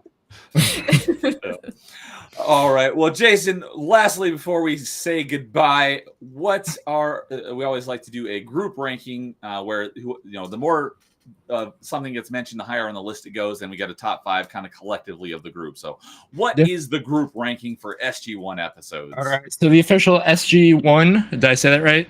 Yes. All right. So the official SG-1 top 5 is number 5, season 1, episode 1, Children of the Gods. Number 4, season 6, episode 6, Abyss. Number 3, season 5, episode 2, Threshold. Number 2, season 4, episode 6, Window of Opportunity. And number 1 by quite a bit is season 7, episode 17, Heroes. Yeah, sounds about right. Had a feeling. Feeling. Yeah. So, well, that was a lot of fun. I'll leave that till the end. So thank you guys for joining me. I'm glad that you guys were able to make this happen. And I hope you had as much fun as I did. So we'll go around the horn here and let everyone shill what they got going on. So, that's what I was going to ask. Filter. Yeah. SG-85. Where did that come from? Oh, I just made it up on the fly. Okay. I thought there was going to be some profound, 85 was my favorite number because of this. No, all right. 85. Well, no, 85 is just my birth year, and that's it. Oh, okay. I wanted an SG and then a number. I was like, what should I use? Oh, birth year. Perfect. There we go. That was it. Nothing is down. Nothing profound or anything. Okay. Well, with that, what do you got going on that you want to mention? Oh, just I have been revising a lot of stuff on the Fractured Filter channel. I gotta still kind of retool certainly my streaming setup, but for now, as always, Saturday Night Sith is the thing. 4 p.m. Mountain Time, 3 p.m. Pacific Standard Time, where myself and my buddy Jay Hitman talk nonsense and whatever else we can dig up on the interwebs. But mostly, we've been going over comic book stuff. He's been forcing me to watch stuff and read DC comics because he's a big DC guy, so he's trying to indoctrinate me, I guess, into it. He's kind of insidious like that, a little bit like Reapers. So he's kind of needles at you in your brain, and it's just like, all right, fine. But is it? Otherwise, then of course I'll be on Static 2020's channel for the weekend pregame, where we just kind of point and laugh at Clown World, and sometimes he makes people cry and leave, and I laugh. But I'll of course be on that. That's 6 p.m. Pacific Standard Time for that, and otherwise, this has been a lot of fun. Neo, it's been fun getting to join you guys once again, and for Stargate, it's a rarity to get to talk this. It's like every circle I follow, they're all talking Star Wars or Star Trek. It's like Stargate kind of gets the kick to the side a little bit, the redheaded stepchild, as it were, almost. But you know what? I'm okay with that, because guess what? No touching. Stargate.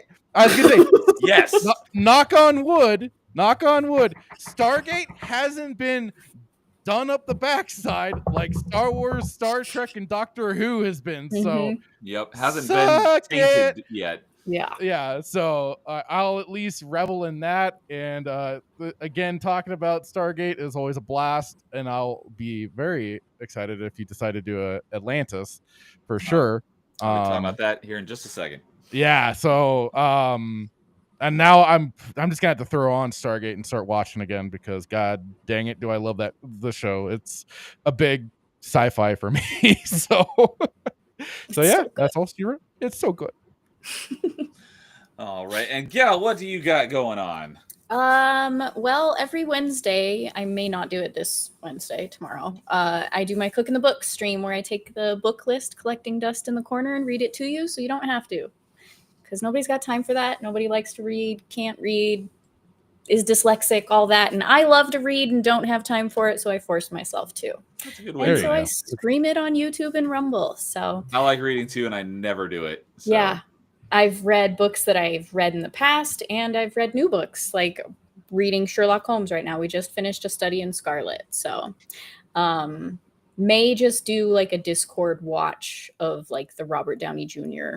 first movie, just because I have travel at the end of the month. But I am going to continue The Sign of the Four, which is the second book. Soon. But otherwise, thank you so much for having me on. I'm on a bunch of other channels, but I kind of I share them on Twitter. Follow me there. It's a mouthful to say, but I had a lot of fun with this. This was so awesome. This is a I'm blast. Geek out over. Glad that you still had fun despite getting your answer stolen. It's okay. Oh no, God, I knew it. Shows a lot, didn't we?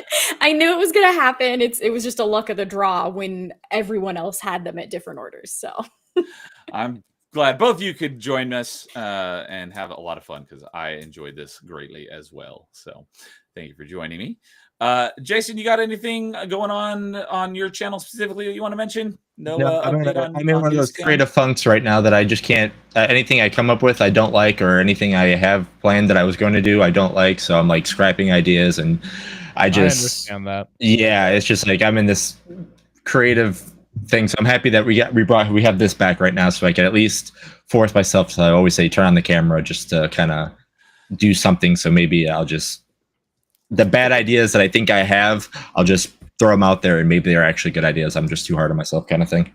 Yeah, when I got back from my trip, I was kind of sad that you didn't do any top fives without me.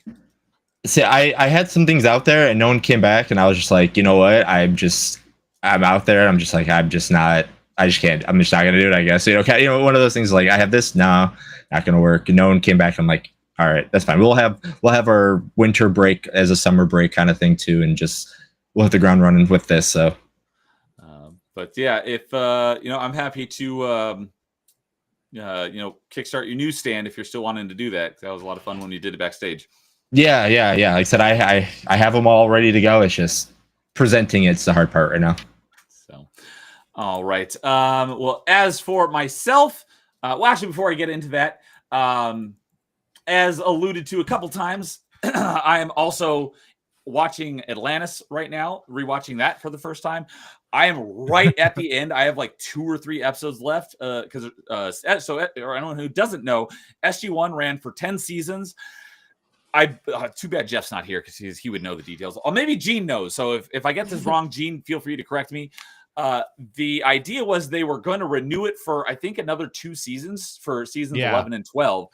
They got canceled. So the very last episode of SG-1 is like not a series finale like at all. It was almost like a placeholder episode. And then the actual show got wrapped up in the made for TV movie Stargate Ark of the Covenant, or no, Ark of Truth. Sorry, getting Indiana Jones mixed up. The Ark of Truth is like the actual last episode of SG-1, but it was a made for TV movie essentially. Because they did like 3 of them, didn't they? There was also Continuum, but that takes place like in between seasons 4 and 5 of Atlantis. So that one takes place much later. And that has to do with, I just rewatched it. I just watched Continuum literally like a month ago. It had to do with, they caught the last ball clone. I was gonna say, isn't that the ball clones and the there was more time travel shenanigans. More shenanigans. But yeah, the real last episode of SG-1 was the Ark of Truth, and that was how they wrapped up because after they defeated the Goa'uld and the replicators in season 8, they were, like I said, they're kind of floundering because they don't know what to do. They ended up going on for 2 more seasons till the end of season 10, and so they introduced the Ori as this new big bad, and so they could have definitely gone longer than 2 seasons, but it got cut, so they had to wrap it up in a made for TV movie. What's funny about that is they were expecting to be canceled around when you'd think that it should have ended. And so they were kind of writing that with that expectation, but they kept getting renewed. And then they got canceled when they decided not to expect to be canceled. Exactly. Yeah.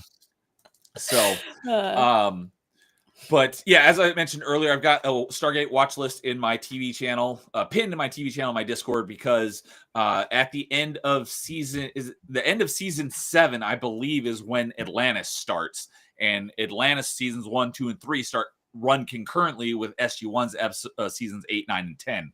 And there's some crossover episodes, so you kind of got to jump back and forth between them. Yeah, basically in season 8, after the season premiere, or when O'Neill's unfrozen and he's kind of back in the SGC, that's kind of where Stargate Atlantis would pick up, because he's the one in command and everything. So then it's like, okay, and they got the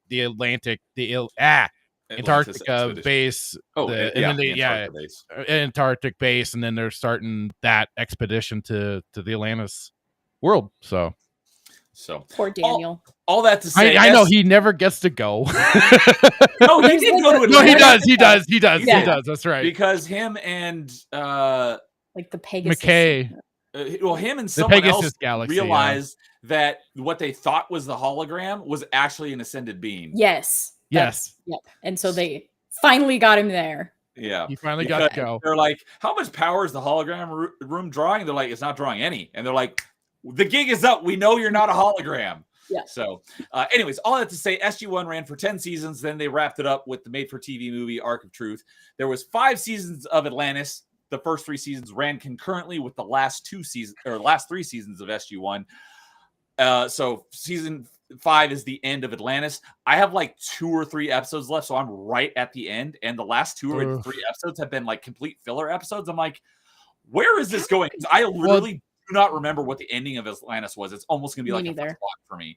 But the last 2 episodes have not progressed the plot like at all. So I'm like, where is this going? These should be very plot-centric episodes, and it's not going anywhere. That was again where they weren't. I don't believe they were expecting to be canceled with Atlantis, and there's no made-for-TV movie to wrap up Atlantis. Well, and they were the end of Atlantis is the end of Atlantis. This was the thing at that time, because like I was heavy into it. I was like, yes, Stargate, this is wonderful. But they were getting the announcements, they canceled and everything. They did and I was following Joseph Malozzi's blog at the time, and he was talking about a lot of stuff, because they were trying to produce some TV, basically the sci-fi channel made for TV movies for Stargate Atlantis, and it was going to be the Atlantis was going to be on the moon. They were going to have it on a moon base, basically, and they were going to try, and it was going to eventually I forget all of the details that they were kind of like rough drafting, basically, but they were going to have like I always forget there was supposed to be some other faction on Earth that was trying to infiltrate It wasn't the Lucian Alliance, was it? I think I think that was it. And they play a much bigger role in the last couple seasons. Yeah, and then into Universe as well. Yes, they're in Universe as well. On Universe. But yeah, like they were supposed to be like the moon base. They were trying to blow it up or something, but that was like some of the early stuff that they were first talking about. I was like, oh, cool. But then like they finally there came a point where it's like, nope, Stargate is basically done at that point because that was while Universe was going on. And they were still trying to work things out, but it's just like, all right. Then it just kind of came to an end, and I was very, very sad and without a show to watch, other than of course continually rewatching the episodes I already have. But it was still like, oh no. So, all that to say, I'm almost done with Stargate Atlantis rewatch. I'll be done before the end of the week for sure because I have like 2 or 3 episodes left. So, sometime probably before the end of the year, we'll do a top 5 Atlantis episodes. So you guys are definitely welcome if you want to come back for that. So if you want to, get prepared. So we'll do a top 5 Atlantis sometime in the next few months. So, and before I give my last little spiel, Kay is still here saying, just jump into it, Jason. You do good stuff, which I totally agree. I know some people have trouble finding the motivation to do it. So I say just do it. So better to get your creativity out there and tune as you keep running. Perfection can paralyze easily. So yeah. Gene says, I hated Unending, which I believe was the very last episode of SG-1. Terrible final episode. Yep, there it is. Thank goodness we got the movies, but too bad we didn't get the 3rd movie and the SGA movies. Exactly what you were just talking about, Filter. Timon says, opinions on Ben and Claudia joining SG-1. It's funny because Jean says Jean says loved Ben, hated Vala, but she likes Claudia, the actress. But I loved both. Vala, she appeared in an earlier episodes before she became a permanent part of it. character. Yeah, her introduction to SG-1, I believe, is when she was dressed in the super soldier armor and took over the ship and took Daniel hostage. Which started that whole thing. I'm a sucker for a good redemption arc, even if it's like a female character that I'm not attracted to. Like, no matter what, like good redemption arcs, I'm gonna love the character just how it is. So because Jack was taken off SG-1 when he became General O'Neill and took over control of the SGC at the end of season 7, I believe. And that's kind of where in season 8 they kind of didn't know where to go with it. And so there was a lot of filler episodes, although a lot of them are really good. I was sad to kind of see Jack go and him replace Hammond. But I think that bringing in Ben Browder, thank you, who's plays Cam and Vala, I thought they were pretty good additions to the team, and both of them came from Farscape, which I haven't seen yet. So it's an interesting show. It's an interesting show. Gal, you have not seen it either? I have not. Yeah. Okay. Fractured, you have seen it? I have. It's a trippy. It's a trippy. Jason knows more about it than I know about Farscape. It's a trippy show. The great thing about it is the practical effects that come from Jim Henson's company. And when I first started watching, I'm like, there's something about this puppetry that's going on in this show right now. And I paid attention to the credits to the end. I'm like, I knew it. I knew it. It was Jim Henson's company that did the creature effects. And I thought, that is so cool. So that was kind of what kept me watching. Like it is, the show is kind of wild. So it needs watching for yourself. I couldn't do it any explanation. Okay. Yeah. Timon also says, yeah, they're right out of Farscape. I did know that they were in Farscape. I don't know. I didn't know about Farscape back when I watched it, but rewatching it, I knew that they were both in Farscape. So I did grow to really like them. And they tried to film the movie while they were filming the season episodes, but didn't get the approval. They regret not just doing it. Gene says, and if I recall, it was Prometheus. Yes, Vala took over the Prometheus and took Daniel captive, and that was a pretty funny episode as well. It was so good. They have such a great dynamic. They do. Daniel and Vala have a great dynamic. Then Jack took over for Hammond at Homeworld Security when I keep want to say Robert Richard Downey Dean Jr. Anderson. Richard Dean Anderson chose to leave the show and just be recurring. So Yeah, because he wanted to spend more time with his daughter, if I recall correctly. okay. Yeah, MacGyver needed to retire. He's getting up there. And Simone says Farscape is awesome. Cool. Good Yeah. to know. He says watch Farscape. Okay. One thing that I learned from Jeff when I was on his Stargate Files the first time earlier this year is that Richard Dean Anderson was just like a super prankster, like off camera, and he really was like the glue that held them all together. He was constantly he started implementing some of that into O'Neill too, with some of his bits on in it and everything, and kind of his own sense of humor and everything. And that's why it's also then to the added joke, O'Neill 2 L's. You know, it's just all that little stuff that he's sprinkled in throughout the seasons and stuff. It's like, okay, that's how you also separate a lot more his O'Neill from Kurt Russell's O'Neill. Yes. Yeah.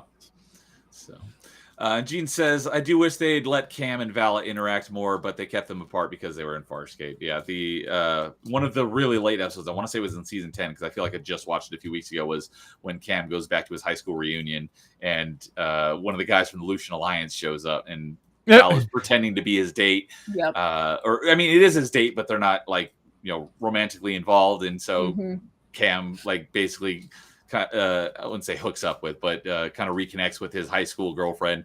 That was a fun episode. So, all right. Well, with that, last but not least, I'm back to my regularly scheduled programming. So that means Metroidvania Monday. I did that last night. I started Metroid Prime 3 for the first. It'll be my first playthrough in like 10 years. Had a lot of fun with that. So I'll be doing that for the next few Mondays till I beat it, and then I'll be moving on to a very controversial Metroid game, Other M.